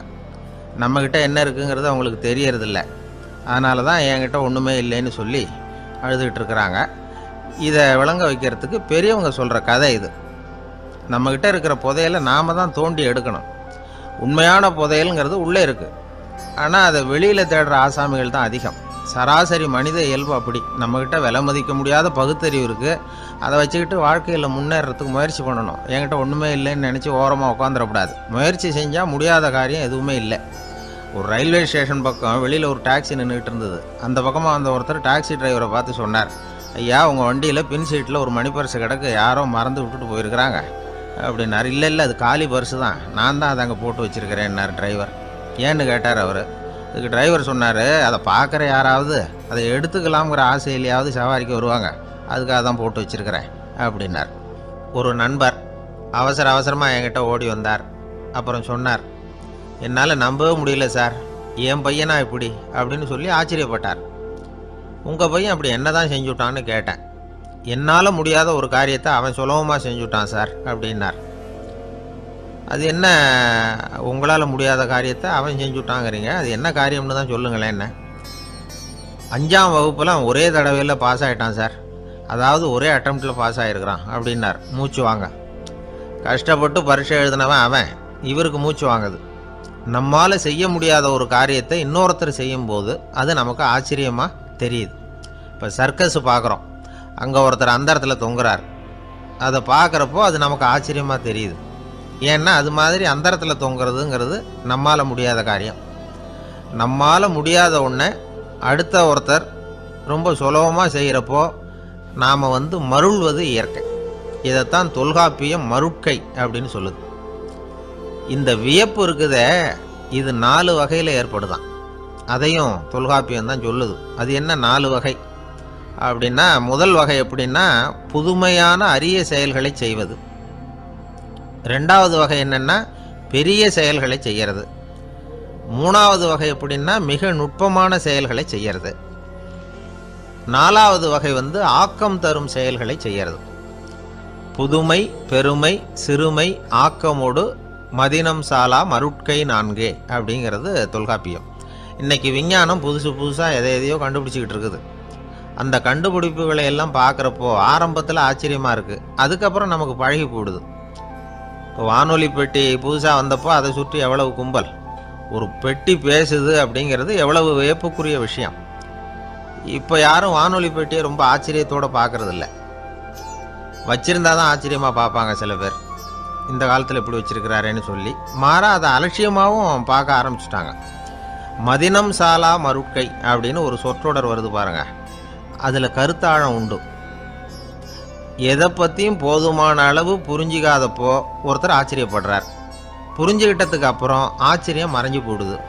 மிக நுட்பமான செயல்களும் நம்மளை ஆச்சரியப்பட வைக்குது. ஒரு அரிசியில் ஒரு திருக்குறள் எழுதி காட்டுறாங்க, ஒரு முட்டை ஓட்டுக்குள்ளே ஓவியம் தீட்டி காட்டுறாங்க. கருங்கல் சிற்பங்களில் எவ்வளவு நுட்பமான வேலைப்பாடுகள், அதையெல்லாம் பார்த்து ஆச்சரியப்படுறோம். இது மாதிரியே ஆக்கப்பூர்வமான செயல்களும் நம்மளை வியப்பில் ஆழ்த்தும். குப்பை கூலங்களை கூட வாழ்க்கைக்கு பயன்படுகிற பொருளாக மாற்றுகிறவர்கள் இருக்கிறாங்க. அவங்களுடைய செயல் நமக்கு ஆச்சரியத்தை தருது. இடைக்காட்டு சித்தர்னு ஒருத்தர் இருந்தார். அவர் பாடிய 30 நூலில் ஒரு பாட்டு வருது. ஆற்றல் பிறர் அறிதலின் ஆகம் கிளர்வு உறுதலின் கற்று அறிபாணர் கெழுமிய கோடலின் தோற்றம் உருகவே போற்றல் சால் வியப்பே. ஒருத்தருடைய ஆற்றல் தெரியாமல் இருந்தது, அவருடைய அரிய செயல்களை பார்க்கும்பொழுது வியப்பாக இருந்தது, மனசுக்குள்ள கிளர்ச்சி. பாவலர்கள் இவர்கள் புகழப்பாடி மற்றவர்களும் தெரிந்து கொள்ளுமாறு செய்கிறார்கள். ஆக எல்லா வகையிலையுமே மக்கள் தங்களுடைய வாழ்க்கையில் முன்னேறுவதற்கு வழிகாட்டுகிற ஒரு மெய்ப்பாடு தான் வியப்புங்கிறது. இன்றைக்கி இளைஞர்கள் இதை நல்லா புரிஞ்சுக்கணும். ஆச்சரியப்படுங்கள், ஆச்சரியப்பட வைப்பீர்கள். இந்த காலத்தில் நம்ம எப்படியெல்லாமோ ஆச்சரியப்பட வைக்கிற அதிசய மனிதர்கள் இருக்கிறாங்க. ஒரு ஆளை பிடிச்சி ஜெயிலுக்கு கொண்டுகிட்டு வந்தாங்க. சிறை அதிகாரி அவனை ரொம்பவும் ஆச்சரியமாக பார்த்தார். இவன் கேட்டான், ஏன் சார் அப்படி பார்க்குறீங்க, நான் இப்போ இங்கே வந்தது உங்களுக்கு ஆச்சரியமாக இருக்கா அப்படின்னு கேட்டான். இதுக்கு சிறை அதிகாரி சொன்னார், நீ இப்போ இங்கே வந்ததில் எனக்கு ஒன்றும் ஆச்சரியம் இல்லைப்பா. ஏற்கனவே நீ இங்கேருந்து விடுதலை ஆகி போய் 6 மாதம் ஆச்சு. இவ்வளவு லேட்டாக திரும்பி வர்றியா, அதுதான் எனக்கு ஆச்சரியம் அப்படின்னாரான். இது ஒரு வகையான ஆச்சரியம். ஆனால் வாழ்க்கையில் வியப்புங்கிறது ஒரு தேவைப்படுகிற மெய்ப்பாடு. ஆச்சரியப்படுவோம், ஆச்சரியப்பட வைப்போம். அப்படி இந்த உண்மையை புரிந்து கொண்டோம்னா நம்ம வாழ்க்கையில் வெற்றி நிச்சயம். ஒரு சின்ன பையன் என்னை தேடிட்டு ஓடி வந்தான். ஒரு கதை சொல்லுங்கன்னா, சொந்தமாக எதுவும் தெரியாதேன்னு. உங்களுக்கு சொந்தமாக எதுவும் தெரியாதுன்னு எனக்கும் தெரியும் அப்படின்னா. இந்த பையன் அடிக்கடி என்கிட்ட வந்து கதை கேட்குறவன், அதனால் என்னோடய ரகசியம்லாம் அவனுக்கு அத்துப்படி. அதனால தான் அவ்வளவு தெளிவாக அடித்து விட்றான். சரி, இப்போ என்ன செய்யலாம்னு. பழைய கதை ஏதாவது ஒன்று சொல்லுங்களேன்னா. உனக்கு கிருஷ்ணதேவராயரை தெரியுமான்னு. அவர்கிட்ட நேரில் பழக்கம் இல்லை, ஆனால் அவரை பற்றி புஸ்தகத்தில் படிச்சிருக்கேன்னா. சரி, இவங்கிட்ட மேற்கொண்டு பேச்சு கொடுத்தா நம்மளை ஒரு மாதிரி ஆக்கி விடுவான் அப்படிங்கிறத யூகம் பண்ணிக்கிட்டு அவனை உட்கார வச்சு கடைசி வரைக்கும் குறுக்க பேசக்கூடாது அப்படின்னு ஒரு கண்டிஷனையும் போட்டுட்டு அந்த கதையை சொன்னேன். ஒரு சமயம் கிருஷ்ணதேவராயர் சமஸ்தானத்துக்கு ஒரு பெரிய வித்வான் வந்து சேர்ந்தாராம். என்னோட போட்டி போடுறதுக்கு இந்த ஊரில் யாராவது இருக்கீங்களா அப்படின்னு சவால் விட்டாராம். அந்த ஊரில் இருந்த பெரிய பெரிய வித்வான்லாம் இது ஏதுனா வம்பா போச்சுன்னு நினைக்க ஆரம்பிச்சிட்டாங்க. யாரும் அந்த ஆளோட போட்டி போடுறதுக்கு தயாராக இல்லை. எல்லாரும் நடுங்கிக்கிட்டு இருக்கிறாங்க. அந்த நேரத்தில் ஒருத்தன் மட்டும் தைரியமாக முன்னுக்கு வந்தான். அது யாருன்னா தெனாலிராமன். அந்த சமஸ்தானத்தில் விகட கவி அவன். என்ன அனுப்புங்க போட்டிக்கு, நான் ஜெயிச்சு காட்டுறேன்னா. உனக்கு அவ்வளவு தைரியம் இருக்குதா அப்படின்னு கேட்டாங்க. தைரியம் மட்டும்தான் என்கிட்ட இருக்குது, ஆனால் தைரியம் இருந்தால் அதிர்ஷ்டம் தேடிட்டு வருங்கிறது எனக்கு தெரியும் அப்படின்னா. அடுத்த நாள் போட்டி ஆரம்பமாச்சு. அந்த பெரிய வித்வான் வந்து நின்னார். தெனாலிராமன் எதிரில் வந்து நின்னான். அந்த வித்வான் ஒரு விரலை காட்டினார். தெனாலிராமன் பதிலுக்கு 2 விரலை காட்டினான். வித்வான் 3 விரலை காட்டினார். இவன் உடனே 4 விரலை காட்டினான். உடனே 5 விரலை காட்டினார் அவர். தெனாலிராமன் உடனே தன்னுடைய கை முஷ்டியை காட்டினான், கையை மூடி காட்டினான். அவ்வளோதான். அந்த பெரிய வித்வான் கிருஷ்ணதேவராயர் காலில் விழுந்தார். நான் தோத்துட்டேன், என் தோல்வியை ஒத்துக்கிறேன் அப்படின்னு சொல்லிவிட்டார். கிருஷ்ணதேவராயர் அவரை தனியாக அழைச்சிட்டு போய் என்ன நடந்ததுன்னு விசாரித்தார். அந்த வித்வான் விளக்கம் கொடுத்தார். ஆண்டவன் ஒருவன் தான் உண்டுங்கிறத விளக்கிறதுக்காக நான் ஒரு விரலை காட்டினேன். அப்படி இல்லை, சக்தியை சேர்த்தா சக்தி சிவன் 2 பேர் உண்டுன்னு உங்கள் வித்வான் 2 விரலை காட்டினார். மூர்த்திகள் 3 பேருங்கிறதுக்காக நான் 3 விரலை காட்டினேன். வேதங்கள் 4ன்னு சொல்லி அவர் 4 விரலை காட்டினார். பஞ்சபூதங்கள் 5ன்னு நான் 5 விரலை காட்டினேன். அதையெல்லாம் அடக்கி ஆளணும்னு சொல்லி அவர் கையை மூடி உறுதியாக காட்டினார். அடடா, உங்கள் வித்வானுக்கு எப்பேற்பட்ட அறிவு! அவர் தான் ஜெயிச்சார், நான் தோத்துட்டேன் அப்படின்னார் அவர். அப்படி சொல்லிவிட்டு அவர் போயிட்டார். அதுக்கப்புறம் தெனாலிராமனை கூப்பிட்டு என்னப்பா நடந்தது அப்படின்னு கேட்டாராம். அதுக்கு தெனாலிராமன் விளக்கம் கொடுத்துருக்குறான். அவன் முதல்ல என்னை கொன்னுடுவேன்னு அந்த வித்வான் ஒரு விரலை காட்டினான். உடனே ஒரு 2 கண்ணையும் தோண்டி போடுவேங்கிறதுக்காக நான் 2 விரலை காட்டினேன். உனக்கு நாமம் போட்டுருவேன்னு சொல்லி 3 விரலை காட்டினான். அதை அழிச்சிருவேன்னு 4 விரலை காட்டினேன். உன்னை அரைஞ்சிருவேன்னு அவன் 5 விரலை காட்டினான். நான் உங்களை குத்தி போடுவேன்னு சொல்லி கையை மூடி காட்டினேன் அப்படின்னா. இப்போ பாருங்கள், ஜெயிச்சது யார்? தைரியம் மட்டும் இருந்துட்டா அதிர்ஷ்டம் தானாக தேடி வருங்கிறது எவ்வளவு உண்மையாக போச்சு. அதனால் நாம் எப்பவும் தைரியமாக இருக்கணும்னு சொல்லிவிட்டு என் எதிரில் கதை கேட்டுட்டு உட்காந்துருந்த சின்ன பையனை பார்த்தேன். அவன் என்னை நிமிர்ந்து பார்த்தான். அவன் தன்னோட கை கால் 2ஐயும் ஒரு மாதிரியாக என் முன்னால் தூக்கி 20 விரலை காட்டினான். எனக்கு ஒன்றும் புரியல. இதுக்கு என்னப்பா அர்த்தம்னு கேட்டேன். இதே கதையை இதுக்கு முன்னாடி என்கிட்ட 20 தடவை நீங்கள் சொல்லியிருக்கீங்கன்னு அர்த்தம் அப்படின்னா. 2 பேர் சுவாரஸ்யமாக பேசிகிட்டு இருக்கிறப்போ குறுக்க புகுந்து தொந்தரவு பண்ணுறதுக்குன்னே சில பேர் இருப்பாங்க. அது ரொம்ப இடைஞ்சலாக இருக்கும். இதே மாதிரி மின்காந்தம் கூட குறுக்க புகுந்து தொந்தரவு பண்ணும். கடைசியில் அது ஒரு பெரிய இடைஞ்சலில் கொண்டாந்து விட்டுரும். சில வீடுகளில் கேபிள் கனெக்ஷன் இல்லாமல் சில தனியார் டிவி காட்சிகள் தெரியும். அதுக்கு என்ன காரணம்னா இந்த மின்காந்த குறுக்கீடு தான் காரணம். இதைத்தான் சுருக்கமாக EMI அப்படின்னு சொல்கிறாங்க. அதாவது எலக்ட்ரோ மேக்னெட்டிக் இன்டர்ஃபியரன்ஸ். இது ஏற்படக்கூடிய இடங்கள் எது எதுன்னு எடுத்துக்கிட்டால் அது ஒரு பெரிய பட்டியலாகவே போயிடும். இந்த EMI தொந்தரவு வந்து கேபிள் டிவியில் மட்டும்தான் இல்லை, ராக்கெட் ஏவுதளத்தில் உள்ள ரேடார்கள், அங்கே உள்ள சில சக்தி வாய்ந்த தொலைத்தொடர்பு சாதனங்கள், விமான தளங்களில் உள்ள ரேடார்கள், கப்பல் தளங்களில் பொருத்தப்பட்டிருக்கக்கூடிய சக்தி வாய்ந்த ஆண்டனாக்கள், இப்படி நிறைய சொல்லலாம். காவல் நிலையங்களில் பயன்படுத்தப்படுகிற வயர்லெஸ் தொடர்பு சாதனங்கள் கூட ஓரளவுக்கு இந்த மின்காந்த அலைகளை வெளியிடும். நம்ம வீட்டில் உட்காந்துக்கிட்டு ரேடியோ கேட்டுக்கிட்டு இருப்போம் அல்லது டிவி பார்த்துக்கிட்டு இருப்போம். அந்த சமயத்தில் பக்கத்து தெருவில் ஒரு மோட்டார் சைக்கிள் அல்லது காரு, குறிப்பாக பெட்ரோல் இன்ஜின், அது போகிறப்போ அதில் உள்ள மின்கலத்தில் அதாவது மேக்னெட்டோ பேட்டரியிலேருந்து வெளிப்படுகிற மின்காந்த அலை இங்கே டிவியிலையும் ரேடியோவிலையும் கரகரப்பை உண்டு பண்ணும். சரி, இது பெருசாக என்ன இடைஞ்சலை உண்டு பண்ணிட போகுது அப்படின்னு நாம் அலட்சியமாக நினைக்கலாம். வயசானவங்களுக்கு மறதி நோயின்னு ஒன்று வரும்ல, அல்ஷமீர், அதாவது மூளையில் உள்ள செல்கள் செயலிழந்து போயிடுறது. அது செய்ய வேண்டிய வேலையை மறந்துடும். மனைவியே எதிரில் நின்னா கூட உன்னை எங்கேயோ பார்த்தது மாதிரி தெரியுதே அப்படின்னு சொல்லிட்டு இருப்பாங்க. அப்படி ஒரு மறதி. இந்த விசித்திரமான நோய்க்கு இதுவரைக்கும் மருந்தே இல்லைன்னு வேற சொல்கிறாங்க. இந்த மைக்ரோ ஓவன் அப்படின்னு சொல்லக்கூடிய சமையல் அடுப்புகள் கூட மின்காந்த அலைகளை வெளியிடுது. சமயத்தில் சில தொழிற்சாலைகளில் கூட பெரிய விபத்துக்களை இந்த இஎம்ஐ உண்டு பண்ணிவிடும். இதை பற்றி தீவிரமாக சிந்திக்க ஆரம்பித்ததே ஒரு விபத்துக்கு பிறகு தான். அமெரிக்காவுக்கும் வியட்நாமுக்கும் இடையில் போர் நடந்ததே. அந்த சமயம் அமெரிக்காவுக்கு சொந்தமான விமானம் தாங்கி கப்பல் ஒன்று வியட்நாமை தாக்கிறதுக்கு தயாராக ஏவுகணைகளோட கடலில் நிறுத்தி வைக்கப்பட்டிருந்தது. தற்செயலாக அந்த பகுதியில் கப்பல் தொலைத்தொடர்பு பகுதிக்கு அருகில் ஊடுருவிய இந்த சக்தி வாய்ந்த ரேடியோ அலைகள் ஏவுகணையில் இருந்த மின்னணு சர்க்கியூட்டை பூர்த்தி செஞ்சு வச்சுட்டுது. அவ்வளவுதான், ஏவுகணை அங்கேயே வெடித்து சிதறி போச்சு. 130 பேர் அந்த இடத்துலையே உடல் கருகி செத்து போட்டாங்க. ஏகப்பட்ட பொருள்கள் நாசம். இந்த விபத்துக்கான காரணம் என்னங்கிறத உடனடியாக யாராலையும் கண்டுபிடிக்க முடியல. ரொம்பவும் கடுமையாக முயற்சி பண்ணி கடைசியாக கண்டுபிடிச்சாங்க, இது இந்த இஎம்ஐ வேலை தான் அப்படின்னு.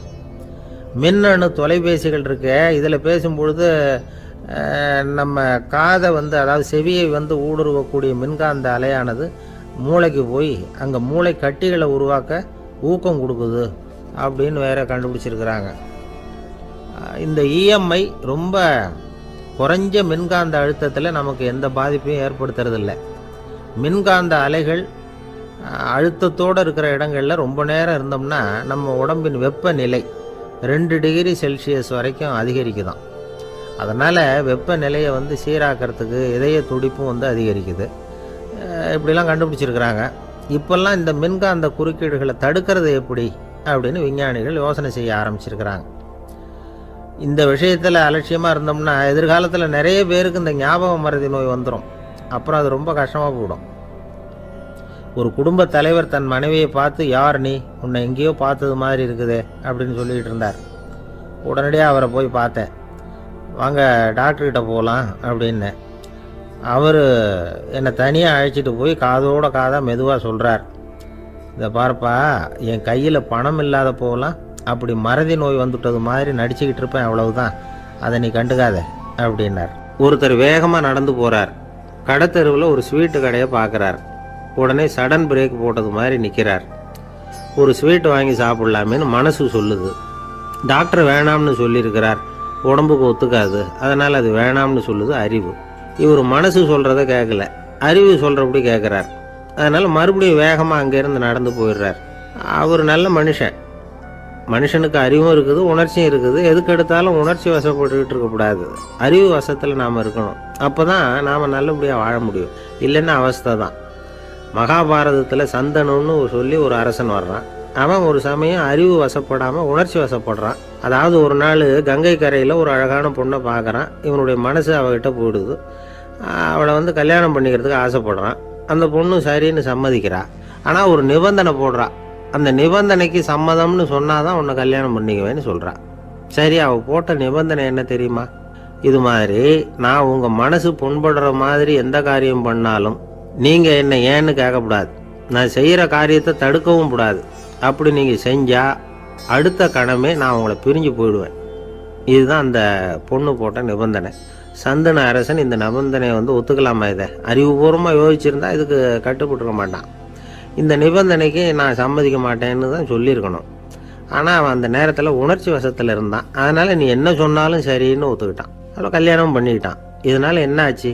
7 பச்சை இளம் குழந்தைகளை பிறந்த உடனே அவள் கங்கையில் தூக்கி எறிஞ்சி கொல்லக்கூடிய கோர காட்சியை இவன் ஒன்று பின்னாடி ஒன்றா பார்க்க வேண்டியதாக போச்சு.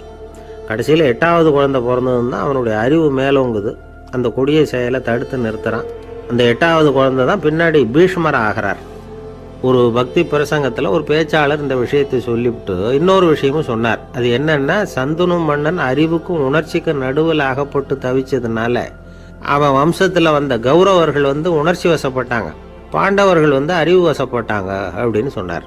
மனுஷனுக்கு உணர்ச்சியை விட அறிவு மேலோங்கி இருக்கணுங்கிறது சரிதான். ஆனால் அந்த அறிவை எப்படி உபயோகப்படுத்துகிறோங்கிறது முக்கியம். ஒருத்தர் சொன்னார், சார் இன்னைக்கு கோயம்புத்தூரில் ஒரு கல்யாணம், அதுக்கு நான் போக முடியலேன்னு நினைக்கும் பொழுது மனசுக்கு ரொம்ப வருத்தமாக இருக்குது சார் அப்படின்னார். ரொம்ப உணர்ச்சி வசப்பட்டார். அதுக்காக கவலைப்படாதீங்க சார், ஒரு வாழ்த்து தந்தி கொடுத்துருங்களேன் அப்படின்னார் இன்னொருத்தர். அது எப்படி சார் முடியும்னார் அவர். நான் தானே சார் கல்யாண மாப்பிள்ளை அப்படிங்கிறார் அந்த ஆள். ஒரு ஆளை அடையாளம் கண்டுபிடிக்கணும்னா அதுக்கு சுலபமான வழி என்ன? முகத்தை பார்த்து கண்டுபிடிக்கிறது தான். ஆனால் மனுஷன் தப்பு பண்ண ஆரம்பிக்கும் பொழுது அவனை கண்டுபிடிக்கிறதுக்கு வேறு வழிகளை தான் கையாள வேண்டியிருக்கு. கைரேகை அதுக்கு ரொம்ப உபயோகப்படுது. கைரேகைகள் ஒருத்தருக்கு இருக்கிறது மாதிரி இன்னொருத்தருக்கு இருக்கிறது இல்லை. பல் வரிசையும் அப்படி தான். ஏமாத்துறவங்க அதிகமாக போனால் இருக்கிறவங்க எச்சரிக்கையாக இருக்க வேண்டியிருக்குது. பயோமெட்ரிக்ஸ் அப்படிங்கிறது ஒரு பெரிய தொழில்நுட்பம். இதை உபயோகப்படுத்தி சில பாதுகாப்பு உத்திகளை எல்லாம் உருவாக்கி இருக்கிறாங்க அமெரிக்காவில். வீட்டுக்கு சொந்தக்காரர் குரல் கொடுத்தா கதவு திறக்கும், அல்லது அவர் கை வச்சா கதவு திறக்கும். மற்றவங்க யார் என்ன பண்ணாலும் கதவு திறக்காது.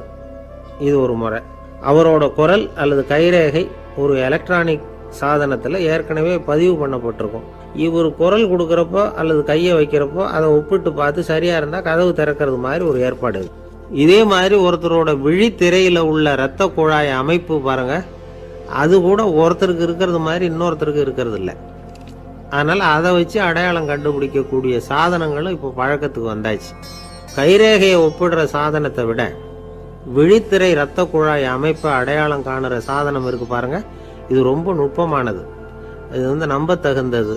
ஒரு ஆளை அடையாளம் கண்டுபிடிக்கிறதுக்கு இது எடுத்துக்கிற நேரம் 1 வினாடி தான். ஒரு கருவி இருக்கும், அதில் உள்ள ஒரு சிறு துளையில் கண்ணை வச்சு பார்க்கணும். உடனே இந்த சாதனம் குறைந்த சக்தி உள்ள இந்த அக சிவப்பு ஒளியை பாய்ச்சி அவரது விழித்திரையின் இரத்த குழாயை ஆராய்ச்சி பண்ணி ஏற்கனவே அதோட நினைவு பெட்டகத்தில் பதிவு பண்ணி வச்சிருக்கிறோமே அந்த அமைப்புகளோட இதை ஒப்பிட்டு பார்த்து சரியான ஆள் தானா இல்லையா அப்படின்னு அடையாளம் காட்டிவிடும். குரலை வச்சு அடையாளம் கண்டுபிடிக்கிறதும் இந்த பயோமெட்ரிக்ஸ் முறைகளில் ஒன்று. ஒரு நபரோட குரலில் டிஜிட்டல் குறியீடுகளை மாற்றி பதிவு பண்ணிக்கிட்டு மீண்டும் அதே குரலை இனம் காணக்கூடிய சாதனங்கள் ஏற்கனவே அமெரிக்காவில எல்லாம் விற்பனைக்கு வந்தாச்சு. ஒரு ஆளுக்கு ஜலதோஷம் பிடிச்சிருந்தா கூட அந்த சாதனம் சரியாகவே கண்டுபிடிச்சிருமா. குரலை மாற்றி பேசுகிறவங்க கூட இந்த கருவியை ஏமாற்ற முடியாது. இதை ஆஸ்பத்திரிகள், வங்கிகளில் உள்ள இரும்பு பெட்டக காப்பறைகள் இங்கெல்லாம் உபயோகப்படுத்தலாம். குழந்தைகள் உள்ள இடங்களுக்கு இது ரொம்ப உபயோகப்படும். கதவு பூட்டிக்கிட்டுதுன்னு வச்சுக்கோங்க, கதவை திறக்கிறதுக்கு சாவி உபயோகப்படுத்த தெரியாத குழந்தைகள் குரல் எழுப்பிய கதவை திறந்துட முடியும். எதிர்காலத்தில் இந்த பயோமெட்ரிக்ஸ் முறை இன்னும் பல ஆச்சரியங்களை ஏற்படுத்தும் அப்படின்னு எதிர்பார்க்குறாங்க. ஸ்டியரிங்கை தொட்டதுமே காரு ஸ்டார்ட் ஆகிடும், சாவி வேண்டியதில்லை. காரு சொந்தக்காரரை தொட்டால் தான் ஸ்டார்ட் ஆகும், வேறு யாராவது தொட்டால் ஸ்டார்ட் ஆகாது. ஒரு மனுஷனோட நடை, அவர் டைப்ரைட்டரை தொடுகிற விதம், இதையெல்லாம் வச்சு கூட ஆளை அடையாளம் காணக்கூடிய தொழில்நுட்பம் வரலாம். என்னதான் தொழில்நுட்பம் வளரட்டும், குடும்பத்துக்குள்ளே நடக்கிற திருட்டுகளை கண்டுபிடிக்கிறது ரொம்ப கஷ்டம். ஒரு வீட்டில் பெட்டியில் இருந்த பணம் காணாமல் போச்சு. வீட்டுக்காரரோ அல்லது பையனோ தான் எடுத்துருக்கணும். பெட்டியை திறந்து பார்த்தா அந்த வீட்டுக்காரம்மா இதிலிருந்து பணத்தை எடுத்தது நிச்சயமாக என் வீட்டுக்காரர் தான் அப்படின்னு சொல்ல முடியல அவங்களால. யோசித்தாங்க, என்னம்மா இப்படி யோசிக்கிறீங்களேன்னு கேட்டிருக்காங்க. நிச்சயமாக இந்த பணத்தை எடுத்தது என் வீட்டுக்காரர் இல்லை அப்படின்னு உறுதியாக சொல்லிவிட்டாங்க அந்த அம்மா. இது கேட்டவங்களுக்கு ரொம்ப ஆச்சரியமாக இருந்தது. அந்த வீட்டுக்காரருக்கு இது ரொம்ப பெருமையாக இருந்தது. அது எப்படி அவ்வளவு கரெக்டாக சொல்கிறீங்க அப்படின்னு கேட்டிருக்கிறாங்க. அப்போ அந்த அம்மா சொல்லிச்சான், பெட்டியில் இன்னும் கொஞ்சம் பணம் மிச்சம் இருக்குது, இவர் எடுத்திருந்தாருன்னா அப்படி மிச்சம் வச்சிருக்க மாட்டார், அதனால தான் அப்படி சொன்னேன் அப்படின்னாங்களாம். ஆந்திர நாட்டில் ஒரு அரசர் இருந்தார். அந்த அரசர்கிட்ட ஒரு அமைச்சர் இருந்தார். அந்த அமைச்சர் பேர் ராயண பாஸ்கர். அவர் ஒரு பெரிய அறிவாளி. அது மட்டும் இல்லை, மிகச்சிறந்த கொடையாளி. யார் எது கேட்டாலும் இல்லைன்னு சொல்ல மாட்டாராம். அதன் காரணமாகவே அவர்கிட்ட இருந்த செல்வம் நாளுக்கு நாள் குறைஞ்சிக்கிட்டே வந்துட்டு தான். கடைசியில் குடும்பத்துக்குன்னு எதுவும் வைக்காமலே அவர் போய் சேர்ந்துட்டார். மகனும் இறந்துட்டார். அந்த குடும்பத்தில் மிஞ்சி இருந்தது அவருடைய மருமகள், ஒரு பேரன், அவ்வளவுதான். இருந்த ஒரே சொத்து பழுதடைஞ்ச ஒரு வீடு. அந்த அம்மா மற்ற வீடுகளில் வேலை செஞ்சு தன்னுடைய பிள்ளைய படிக்க வச்சுக்கிட்டு வராங்க. அந்த புள்ள ஒரு பெரிய வள்ளலுடைய பேரன்கிறது அந்த பள்ளி வாத்தியார்களுக்கும் தெரியும். அதனால் அவங்களும் இவங்ககிட்ட கொஞ்சம் அன்பாகவும் அக்கறையாகவும் பழகி பாடம் சொல்லி கொடுத்துக்கிட்டு இருக்கிறாங்க. ஒரு நாள் ஒரு புகழ்பெற்ற கவிஞர் ஒருத்தர் அந்த பள்ளிக்கூடத்துக்கு வந்திருக்கிறார். ஆசிரியர்கள்கிட்ட பேசிக்கிட்டு இருந்தப்போ ஒரு செய்தியை சொன்னாராம். ராயண பாஸ்கருங்கிற வள்ளல் எனக்கு நிறைய உதவிகள் செஞ்சுருக்கார், என்னை பாராட்டி பரிசுகள்லாம் கொடுத்துருக்கிறார். அந்த வள்ளல் வாழ்ந்த கிராமத்தை பார்க்கணுங்கிறதுக்காக தான் இப்போ இங்கே வந்திருக்கிறேன் அப்படின்னாராம். ஆசிரியர் உடனே இந்த பையனை கூப்பிட்டு, இதை பாருங்கள், இவன் யார் தெரியுமா, நீங்கள் குறிப்பிடுகிற அந்த வள்ளலின் பேரன் அப்படின்னு அறிமுகப்படுத்தினாராம். கவிஞரின் கண்களில் ஆனந்த கண்ணீர். அந்த பரவச நிலையிலேயே அந்த வள்ளலை பற்றி கவி பாட ஆரம்பிச்சுட்டாராம். இந்த சின்ன பையன் அதை கேட்டிருக்கிறான். உடனே என்ன பண்ணான் தெரியுமோ, தன் கையில் அணிஞ்சிருந்த ஒரு பொன் வளையலை கழட்டி அந்த கவிஞருக்கு பரிசாக கொடுத்துட்டானான். எல்லாருக்கும் ஆச்சரியம். தாத்தா இருக்கும் நிலையில் கொடுத்தார், பேரன் இல்லாத நிலையிலையும் கொடுக்குறான். பையனை எல்லாரும் பாராட்டினாங்களாம். இருந்தாலும் அவனுக்குள்ளே ஒரு பயம் எதுவாக ஆரம்பமாச்சு. பள்ளிக்கூடம் விட்டு வீட்டுக்கு வரும்பொழுது அந்த பயம் இன்னும் அதிகமாயிட்டுது. அம்மா என்ன சொல்லுவாங்களோ தெரியலையே, ஏதோ திடீர்னு தோணிச்சு வளையலை கழட்டி கொடுக்கணும்னு கொடுத்துட்டோம். குடும்பம் இருக்கிற நிலையில் இப்படி நான் செஞ்சது தப்பா, வீட்டு செலவுக்கே அம்மா எவ்வளவு கஷ்டப்படுறாங்க, வீட்டுக்கு போனதும் என்ன நடக்குமோ தெரியலையே அப்படின்னு நினச்சி பயந்துக்கிட்டே அவன் வீட்டுக்குள்ளே அடி எடுத்து வைக்கிறான். அம்மா கூப்பிட்டு சாப்பாடு போட்டாங்க. அவங்க கண்ணில் படக்கூடாதுங்கிறதுக்காக ஒரு கையை பின்னாடி மறைச்சிக்கிட்டே இருந்தான். அம்மா இதை கவனிச்சிட்டாங்க. ஏய், உன் கையை ஏன் அப்படி வச்சிருக்கிற, உன் கைக்கு என்னாச்சு, ஏதாவது அடிபட்டு போச்சா அப்படின்னு கேட்டுக்கிட்டே கையை எடுத்து பார்க்குறாங்க. வளையலை காணலை. வளையல் எங்கே அப்படின்னு கேட்குறாங்க. இவன் தயங்கிக்கிட்டே நடந்ததை சொல்கிறான். அது கேட்டதும் அந்த அம்மாவோட முகம் கோபத்தால் சவுந்து போச்சான். முட்டாளே, என்ன காரியம் பண்ண அப்படின்னு கன்னத்தில் அரைஞ்சிட்டாங்களாம். அம்மா, என்னை அடிக்காத, ஏதோ தெரியாமல் தப்பு பண்ணிட்டேன் அப்படின்ட்டுருக்கான். மகனே, வளையலை கொடுத்ததுக்காக நான் உன்னை அடிக்கலை அப்படிங்க, பின்ன எதுக்கு அடித்தேன்னு கேட்டிருக்கான். உன் பாட்டனார் ஒரு பெரிய வள்ளல், அவர் எதையும் பாதி வேலையை செய்கிறதில்ல, அவருடைய பேரை நீ அரைகுறை வேலை செஞ்சுட்டு வந்திருக்கிற அப்படின்னாங்களாம். என்னம்மா சொல்கிறேன்ருக்கான். நீ ஒரே ஒரு வளையலை மட்டும்தானே கழட்டி கொடுத்துருக்குற, கொடுக்குறதா இருந்தால் ரெண்டையும் சேர்த்துல கொடுத்துருக்கணும், அதுதானே உங்கள் தாத்தாவுக்கு பெருமை அப்படின்னாங்களாம். அம்மா, தெரியாமல் செஞ்சுட்டேன், உங்கள்கிட்டையும் அரை வாங்கிட்டேன் அப்படி இப்படின்னு அவன் சொல்லியிருக்கிறான். இப்போ அம்மா கொஞ்சம் இருங்க, அந்த கவிஞர் இன்றைக்கி நம்ம ஊரில் தான் தங்கியிருப்பார், நாளைக்கு காலையில் தான் அவர் எங்கே இருக்காருன்னு விசாரித்து இன்னொரு வளையலையும் கொடுத்துட்றேன் அப்படின்ட்டுருக்கான். மகனே, நல்ல செயல்களையெல்லாம் நாளைக்குன்னு ஒத்தி போடாத, நாளைக்கு என்ன நடக்குங்கிறது யாருக்கு தெரியும், இப்போவே போ, எங்கே இருக்காருன்னு பாரு அப்படின்ட்டுருக்காங்க. மகன் புறப்பட்டான். பள்ளி ஆசிரியர்கிட்ட போய் கேட்டானா அந்த கவிஞர் எங்கே இருக்காருன்னு. அவர் சொன்னாராம். உடனே போய் அவர் இருக்கிற இடத்துல கதவை தட்டியிருக்கான். ராத்திரி நேரத்தில் இவனை கண்டதும் அவருக்கு ரொம்ப ஆச்சரியம். இவன் இன்னொரு கை வளையலையும் எடுத்து நீட்டியிருக்கான். அவர் திகைச்சு போய் நிற்கிறார். அவரால் என்ன பண்ணுறதுன்னே தெரியல. ஆனந்த கண்ணீர். இது பெரியவர்கள் கூற கேட்ட ஒரு வரலாறு. இன்றைக்கி இப்படிப்பட்டவங்களை பார்க்க முடியுமா? வறுமை வள்ளல் தன்மையை ஒன்று செய்து விடாதுங்கிறதுக்கு இது ஒரு உதாரணம். ஒருத்தன் இன்னொருத்தனை பார்த்து கேட்டானா, எங்கள் தாத்தா உங்கள் தாத்தாவுக்கு 100 ரூபா கடன் கொடுத்துருக்கிறார், அதை எப்போ திருப்பி கொடுக்க போகிறேன்னு. கவலைப்படாத, எங்கள் பேரன் அதை உங்கள் பேரன்ட்ட திருப்பி கொடுத்துருவான் அப்படின்னு நானா அவன். ஒரு ஊரில் ஒரு மன்னர் இருந்தார். புத்தி கூர்மை உள்ள ஒரு மன்னர். பொதுவாக மன்னர்களுக்கு சந்தேகம் வந்தால் சபையில் உள்ள சான்றோர்கள்கிட்ட கேட்டு தெரிஞ்சுக்கிறது தானே வழக்கம். ஆனால் இங்கே அப்படி இல்லை. மற்றவங்களுக்கு சந்தேகம் வந்தால் மன்னர்கிட்ட கேட்டு தெரிஞ்சுக்குவாங்க. அது மாதிரி கேட்டு தெரிஞ்சுக்கிறதுக்காக ஒரு பெரியவர் ஒரு நாள் வந்தார். அவர் கையில் 3 பொம்மைகள் வச்சுருந்தார். 3 ஒரே மாதிரி பொம்மைகள், கொஞ்சம் கூட வித்தியாசம் தெரியல.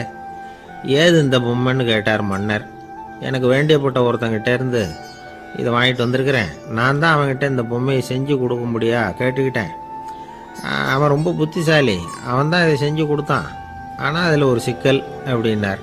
என்ன பிரச்சனைன்னு கேட்டிருக்காரு இவர். நான் அவங்ககிட்ட கேட்டது 3 விதமான பொம்மைகளாக இருக்கணும்னு கேட்டேன், அவன் என்னடான்னா 3 ஒரே மாதிரியாக செஞ்சு கொடுத்துட்டான் அப்படின்னார். அவங்ககிட்டயே கேட்கறது தானே அப்படின்ட்டுருக்காரு இவர். கேட்டேன், அவன் என்ன சொல்கிறான்னா, இது 3 ஒரே மாதிரி பொம்மை கிடையாது, 3 விதம், ஒன்றுக்கு ஒன்று வித்தியாசம் இருக்குது. இந்த 3 பொம்மையும் 3 விதமான நண்பர்களுக்கு உதாரணங்கள் அப்படின்னு சொல்கிறான். எனக்கு ஒன்றும் புரியல, அதுதான் உங்ககிட்ட வந்தேன் அப்படின்னார். சரி, அந்த பொம்மைகளை இப்படி கொடுங்க அப்படின்னு வாங்கினார் மன்னர். எடுத்துக்கிட்டு உள்ளே போனார். கொஞ்ச நேரம் கழித்து வெளியில் வந்தார். அதுக்கப்புறம் சொன்னார், இதை பாருப்பா, அவன் சொன்னது சரிதான், 3 விதம் தான்.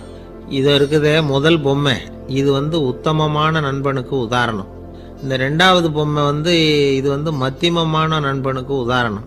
அந்த 3வது பொம்மை இருக்குதே அது மோசமான நண்பனுக்கு உதாரணம். இதை செஞ்சவன் உண்மையிலேயே பெரிய அறிவாளி தான் அப்படின்னாராம். வந்தவருக்கு ஒன்றும் புரியல. பார்த்தா ஒன்றும் வித்தியாசம் தெரியலையே அப்படின்னு அவன் குழம்பி போய் நிற்கிறான். இப்போது அந்த மன்னர் விளக்கம் கொடுக்குறார். அந்த 3 பொம்மையையும் எடுத்து முன்னாடி வச்சார்.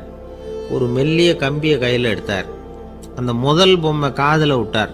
கொஞ்ச தூரம் உள்ளே போய் அப்படியே நின்றுட்டுது அந்த கம்பி. அப்புறம் 2வது பொம்மை காதில் அந்த கம்பியை விட்டார். அந்த கம்பி என்னாச்சுன்னா அப்படியே அது வாய் வழியாக வெளில வந்தது. 3வது பொம்மை காதில் கம்பியை செலுத்தினார். அது நேராக இன்னொரு காது வழியாக வெளியில் வந்தது. இப்போ இந்த முதல் வகை இருக்குதே, அது மாதிரியான நண்பர்கள் எப்படி தெரியுமா? நம்ம கஷ்டத்தை அவங்கக்கிட்ட சொன்னால் பேசாமல் கேட்டுக்குவாங்க. வெளியில் அதை யாருக்கிட்டையும் சொல்லிகிட்டு இருக்க மாட்டாங்க. வெளியில் தெரியாமல் நமக்கு உதவி பண்ணுவாங்க. செஞ்சுட்டு அதை நான் தான் செஞ்சேன்னு சொல்லிகிட்டு இருக்க மாட்டாங்க. அதுதான் கம்பி ஒரு காது வழியாக போய் உள்ளே நின்றுட்டுது. 2வது பொம்மையில் கம்பி என்னாச்சு, ஒரு காது வழியாக போய் வாய் வழியாக வெளியில் வருது. இது மாதிரியான நண்பர்கள்கிட்ட நாம் கஷ்டத்தை சொன்னால் அதை அவங்க 4 பேர்கிட்ட போய் சொல்லி நமக்காக உதவி கேட்பாங்க. நமக்குன்னு கேட்டு வாங்கி அதை நம்மகிட்ட கொண்டுகிட்டு கொடுப்பாங்க. இவங்க மத்தியமமான நண்பர்கள். 3வது பொம்மையில் ஒரு காது வழியாக செலுத்துகிற கம்பி இன்னொரு காது வழியாக வெளியில் வந்துடுது. இது மாதிரியான நண்பர்கள்கிட்ட நம்ம கஷ்டத்தை சொன்னால் அவங்க காது கொடுத்து கேட்குறது மாதிரி நடிப்பாங்க. அப்படியே இன்னொரு காது வழியாக அதை வெளில விட்டுருவாங்க. அதை பற்றி கவலைப்பட மாட்டாங்க. இதுதான் இந்த பொம்மைகளுக்குள்ளே இருக்கிற வித்தியாசம் அப்படின்னு விளக்கம் கொடுத்தாராம் மன்னர். படிக்கிற பிள்ளைங்கள்லேயே இது மாதிரி 3 வகை உண்டு. சில பேர் காதால் வாங்கி மனசில் வச்சுக்குவான். சில பேர் காதால் வாங்கி பேனாவால் எழுதி விடுவான். சில பேர் ஒரு காதால் வாங்கி இன்னொரு காதால் வெளியில் விட்டுருவான். ஒரு பையன் வகுப்பில் ஆசிரியர் பாடம் நடத்தும் பொழுது தலையை வேகமாக ஆட்டி ஆட்டி கேட்பானான். ஏன்டா இப்படி தலையை இப்படி ஆட்டுற அப்படின்னு கேட்டிருக்கான் பக்கத்தில் இருந்தவன். தலையை ஆட்டினா தாண்டா ஒரு காது வழியாக உள்ளே போகிறது, இன்னொரு காது வழியாக வெளியில் வேகமாக வெளில போகும் அப்படின்னானான் அந்த பையன். எனக்கு வாழ்க்கையே வெறுத்து போச்சு சார் அப்படின்னு சொல்லிட்டு ஒருத்தர் வந்தார். கொஞ்ச நேரம் பேசினதுக்கப்புறம் அவர் அப்படி சொல்லியிருந்தா அதில் ஒரு அர்த்தம் இருந்திருக்கும். வர்றதுக்கு முன்னாடியே வாழ்க்கை வெறுத்து போச்சுன்னு சொல்லிட்டு வர்றார். என்ன சார் விஷயம்னு விசாரித்தோம். எங்கள் வீட்டில் தினம் 3 வேளையும் ஒரே மாதிரி சாப்பாடு சார், வித்தியாசமே கிடையாது. இப்படியே 3 மாதமாக சாப்பிட்டுக்கிட்டு இருக்கிறேன். அதை விட பட்டினி கிடந்து செத்துடலாம்னு தோணுது அப்படின்னார்.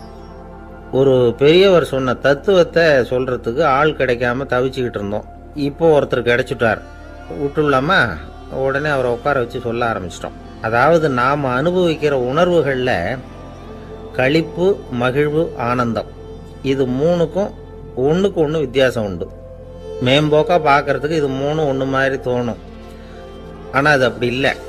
களிப்புங்கிறது உடம்பை பொறுத்தது, மகிழ்வுங்கிறது மனசை பொறுத்தது, ஆனந்தம்ங்கிறது ஆன்மாவை பொறுத்தது. இப்படி இந்த 3 வகையான அந்த சுவைப்புகளின் தன்மையும் வேற வேற. இப்போ முதல்ல களிப்புங்கிறத எடுத்துக்குவோம். நம்ம புலன்களுக்கு களிப்பை தரக்கூடிய பொருள்களுக்கு சில விசேஷ குணம் உண்டு. அது எப்படின்னா, சீக்கிரமே சலிப்பை உண்டு பண்ணும். ஒருத்தர் அந்த பொருளை எடுத்துக்கிட்டா அது இன்னொருத்தருக்கு குறைஞ்சிரும். உணவு, உடை, இதெல்லாம் களிப்பை தரக்கூடிய பொருள்கள். இப்போ உதாரணத்துக்கு, ஒரு சாப்பாட்டு மேசையில் ஒரு பாத்திரத்தில் 10 இட்லி இருக்குது. அதில் ஒரு 2 இட்லியை நம்ம தட்டில் எடுத்து வச்சு சாப்பிட்றோம். நாம் சாப்பிட்ட அந்த இட்லி நிச்சயமாக எதிரில் உட்காந்துருக்கிறவருக்கு இல்லை, அவருக்கு உபயோகப்படாது. நாம் சாப்பிட்ட அதே இட்லியை அவரும் சாப்பிட முடியாது, அவர் வேற தான் எடுத்து வச்சுக்கணும். அது மாதிரி நாம் ஒரு சட்டையை எடுத்து போட்டுக்கிறோம். அதே சட்டையை அதே நேரத்தில் இன்னொருத்தர் போட்டுக்க முடியாது. புலன்களுக்கு களிப்பை தரக்கூடிய இது மாதிரி பொருள்கள்லாம் முதல் தடவை நமக்கு கொடுக்குற களிப்பை 2வது தடவையும் கொடுக்காது. 3வது தடவை இன்னும் குறையும். கடைசியில் வெறுப்பாக மாறிடும். ஒவ்வொன்றா இட்லியை தொடர்ந்து சாப்பிட்றோம்னு வச்சுக்கோங்க, முதல் இட்லி தரக்கூடிய சுவையை 30வது இட்லி தராது. முதல் தடவை புது சட்டையை போட்டுக்கிறப்போ நமக்கு இருக்கிற களிப்பு அதே சட்டையை 100வது தடவையாக போட்டுக்கிறோம்னு வைங்க, அப்போ இருக்குமா? இருக்காது. இதுதான் களிப்பு. அதாவது சீக்கிரமே சலிப்பை தரக்கூடியது. ஒருத்தர் எடுத்துக்கிட்டால் இன்னொருத்தருக்கு குறைஞ்சி போகக்கூடியது.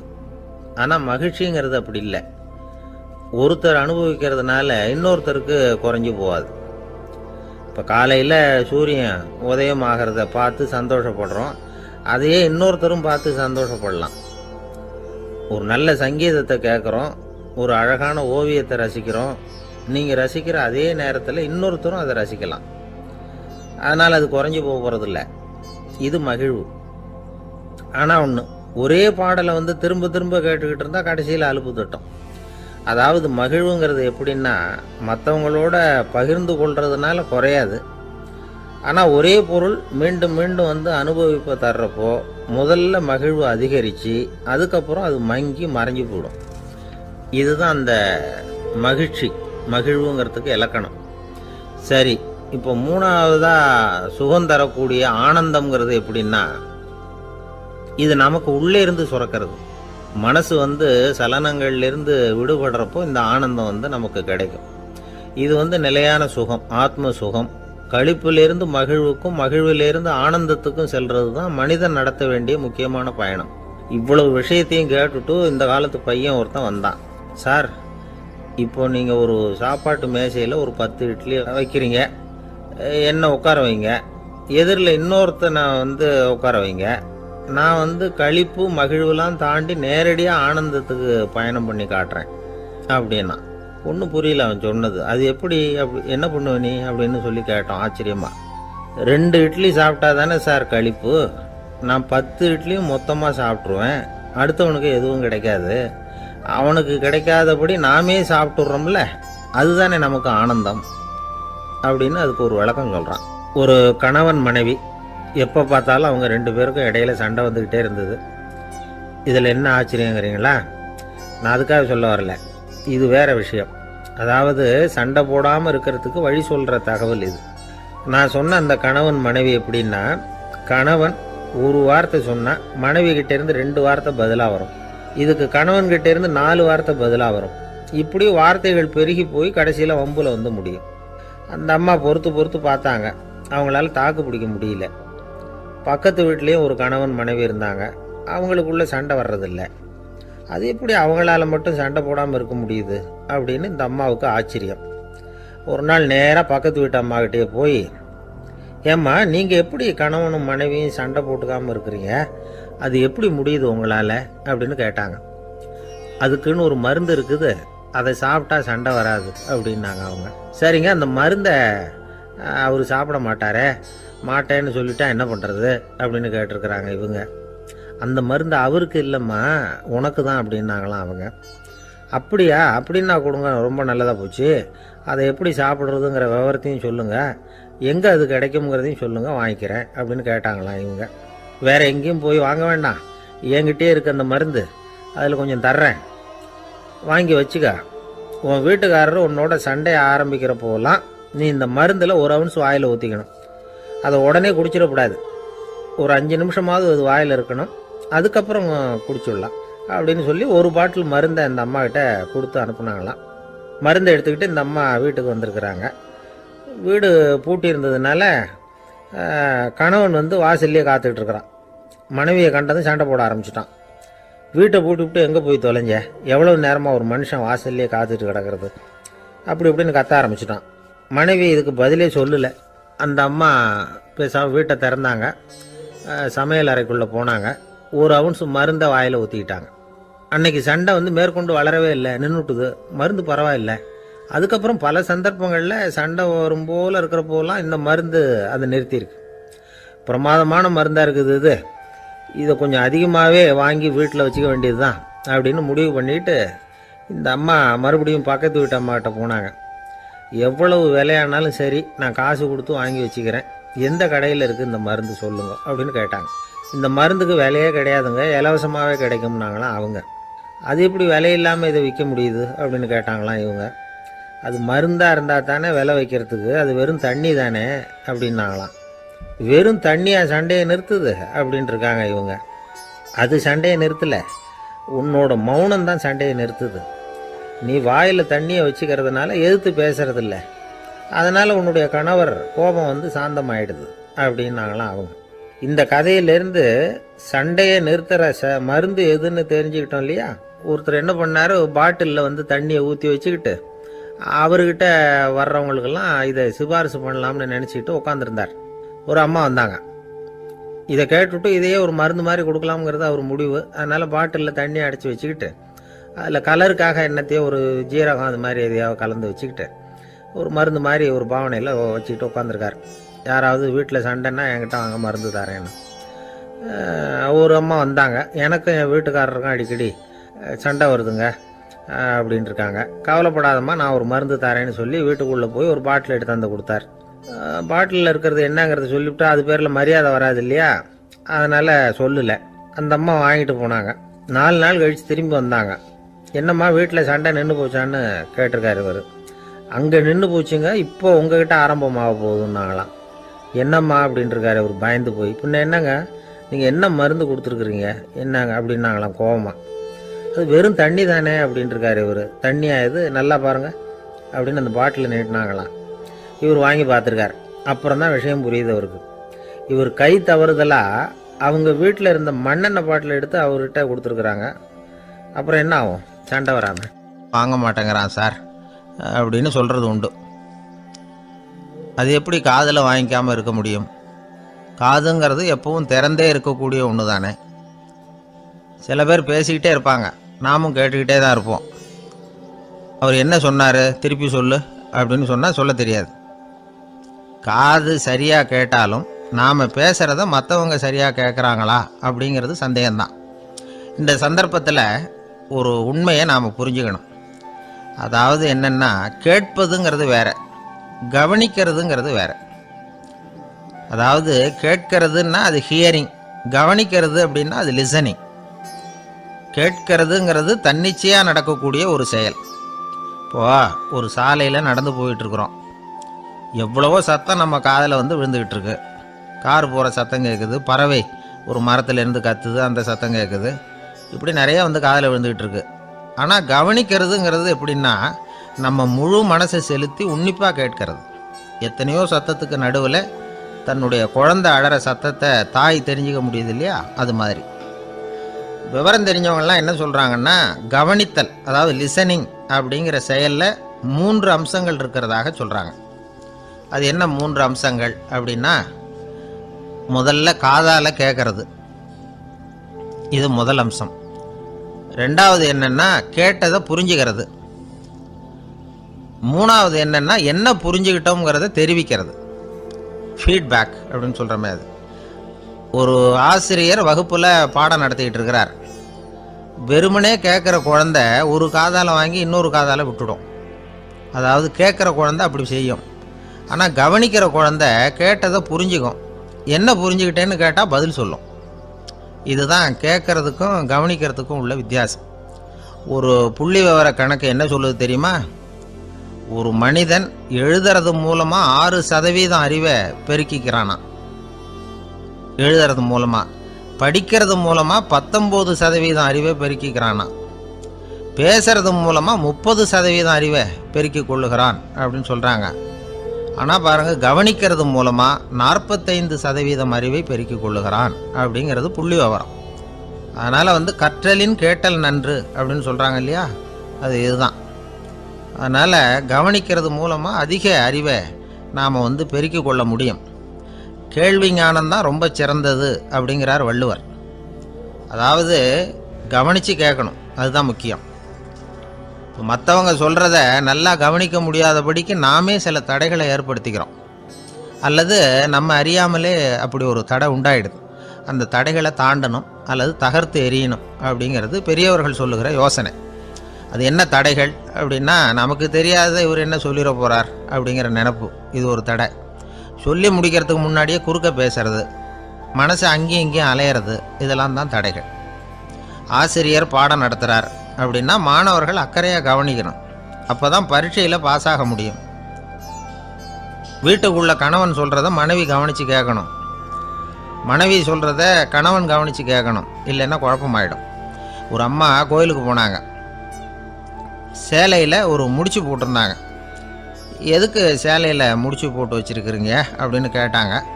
எங்கள் வீட்டுக்காரர் ஒரு கடிதத்தை மறக்காமல் தபால் போட்டியில் போட்டுடணும்னு சொன்னார். ஞாபகத்துக்காக முடிச்சு போட்டு வச்சுருக்கிறேன் அப்படின்னாங்க. கடிதத்தை பெட்டியில் போட்டுட்டிங்களா அப்படின்னு கேட்டாங்க. அது எப்படிங்க முடியும், அவர் கடிதத்தை என்கிட்ட கொடுக்க மறந்துட்டாரே அப்படின்னாங்களாம். அதனால் மறக்கக்கூடாதுன்னு நினச்சிக்கிட்டே மறந்து விடுறது இப்படி ஒரு வாழ்க்கை. அதனால் வாழ்க்கையில் நமக்கு இருக்கிறது செவிச்செல்வம் ரொம்ப முக்கியமானது. நிறைய கேட்கணும், சொல்கிறத விட கேட்கணும், கேட்கிறத விட முக்கியம் கவனிக்கிறது. அப்படி கவனிக்கிறது மூலமாக நம்முடைய வாழ்க்கையில் வெற்றி பெறணும். அங்கே நபிகள் நாயகம் உட்கார்ந்துருக்கிறார். அந்த சமயம் அம்மா அங்கே வர்றாங்க.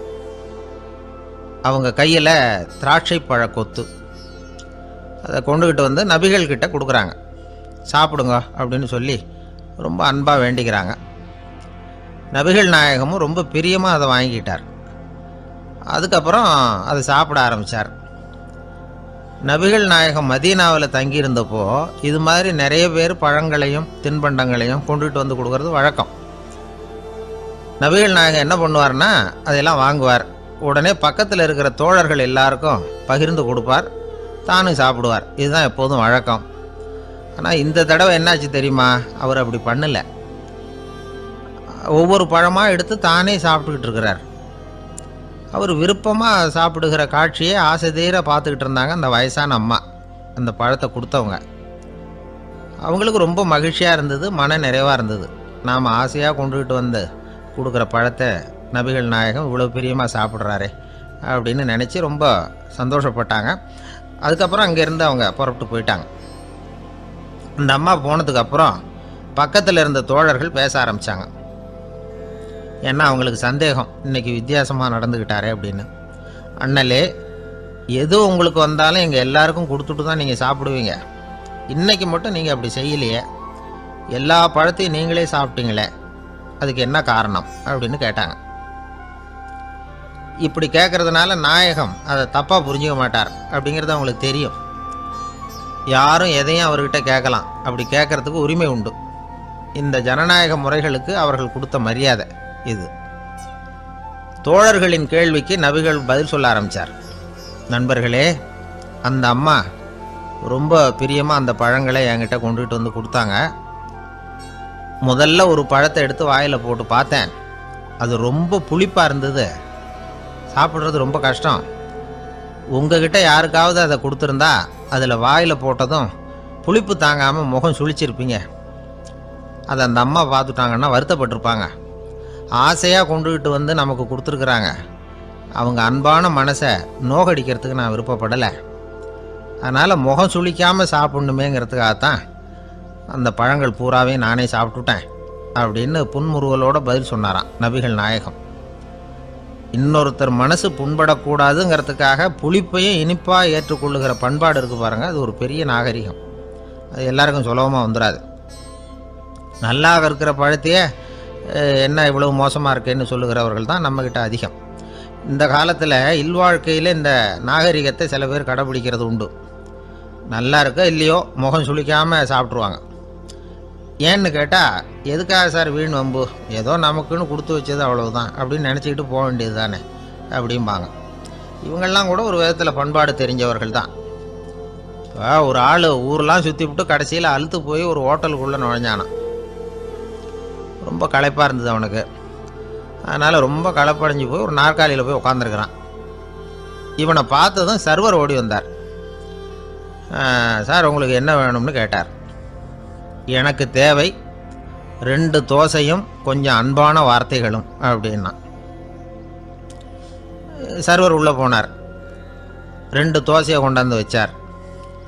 அன்பான வார்த்தை கேட்டனே அப்படின்னா இவன். சர்வர் ரொம்ப பணிவாக குனிஞ்சி இவன் காதோரமாக சொன்னார், ஐயா இந்த தோசையை சாப்பிட்றாதீங்க, புளிச்சு போன பழைய மாவு அப்படின்னார். இது பாருங்கள், அன்பான வார்த்தையும் 2 தோசையும் கேட்டார், கொண்டாந்து கொடுத்துட்டார். இப்படி இருக்கிறவர்களும் இன்றைய மனிதர்களில் அதிகம். அதனால் மனிதர்கள் ஒவ்வொருத்தரும் ஒவ்வொரு விதம்.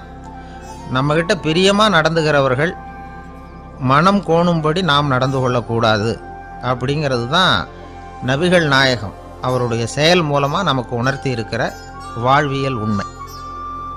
கழுதிய நண்பர்கள் எங்கே போனாலும் சேர்ந்தே போவாங்க வருவாங்க. அப்போ அந்த கழுதை கொஞ்சம் கவலையோடு பேச ஆரம்பிச்சுதான். அதோ பாரு, அங்கே ஒரு புதர் தெரியுது இல்லையா, இந்த புதருக்குள்ளே ஒரு சிங்கம் இருக்குது. அந்த பக்கமாக நான் போகிறப்போ வர்றப்போலாம் அது என்கிட்ட வம்பு வளர்க்குது, தகராறு செய்யுது, என் மேலே பாயுது, என்னை தாக்குது, ஏன்னு தெரியல அப்படின்னுது. இதை கேட்டதும் அந்த குரங்கு சொல்லிச்சு, இனிமேல் கவலைப்படாத, இந்த தடவை நான் உன்னை காப்பாற்றுறேன்னுது. அதுக்கப்புறம் ஒரு நாள் அந்த குரங்கும் கழுதியும் அந்த புதர் பக்கமாக போய்கிட்டு இருந்தாங்க. எதிர்பார்த்தது மாதிரியே நடந்தது. இந்த சிங்கம் எதிரில் வந்தது, கழுதியை பார்த்தது, உடனே அது மேலே பாய ஆரம்பிச்சுட்டுது. அவ்வளவுதான். உடனே இந்த குரங்கு என்ன பண்ணிச்சு தெரியுமா, கிடுகிடுன்னு ஒரு மரத்து மேலே ஏறி உட்காந்துக்கிட்டுது. அங்கே உட்காந்துக்கிட்டு கீழே அந்த கழுதியும் சிங்கமும் போடுற சண்டையை வேடிக்கை பார்க்க ஆரம்பிச்சுட்டுது. கொஞ்ச நேரம் கழித்து அடிபட்ட காயத்தோடு அந்த கழுதை மெதுவாக நடந்து வந்தது.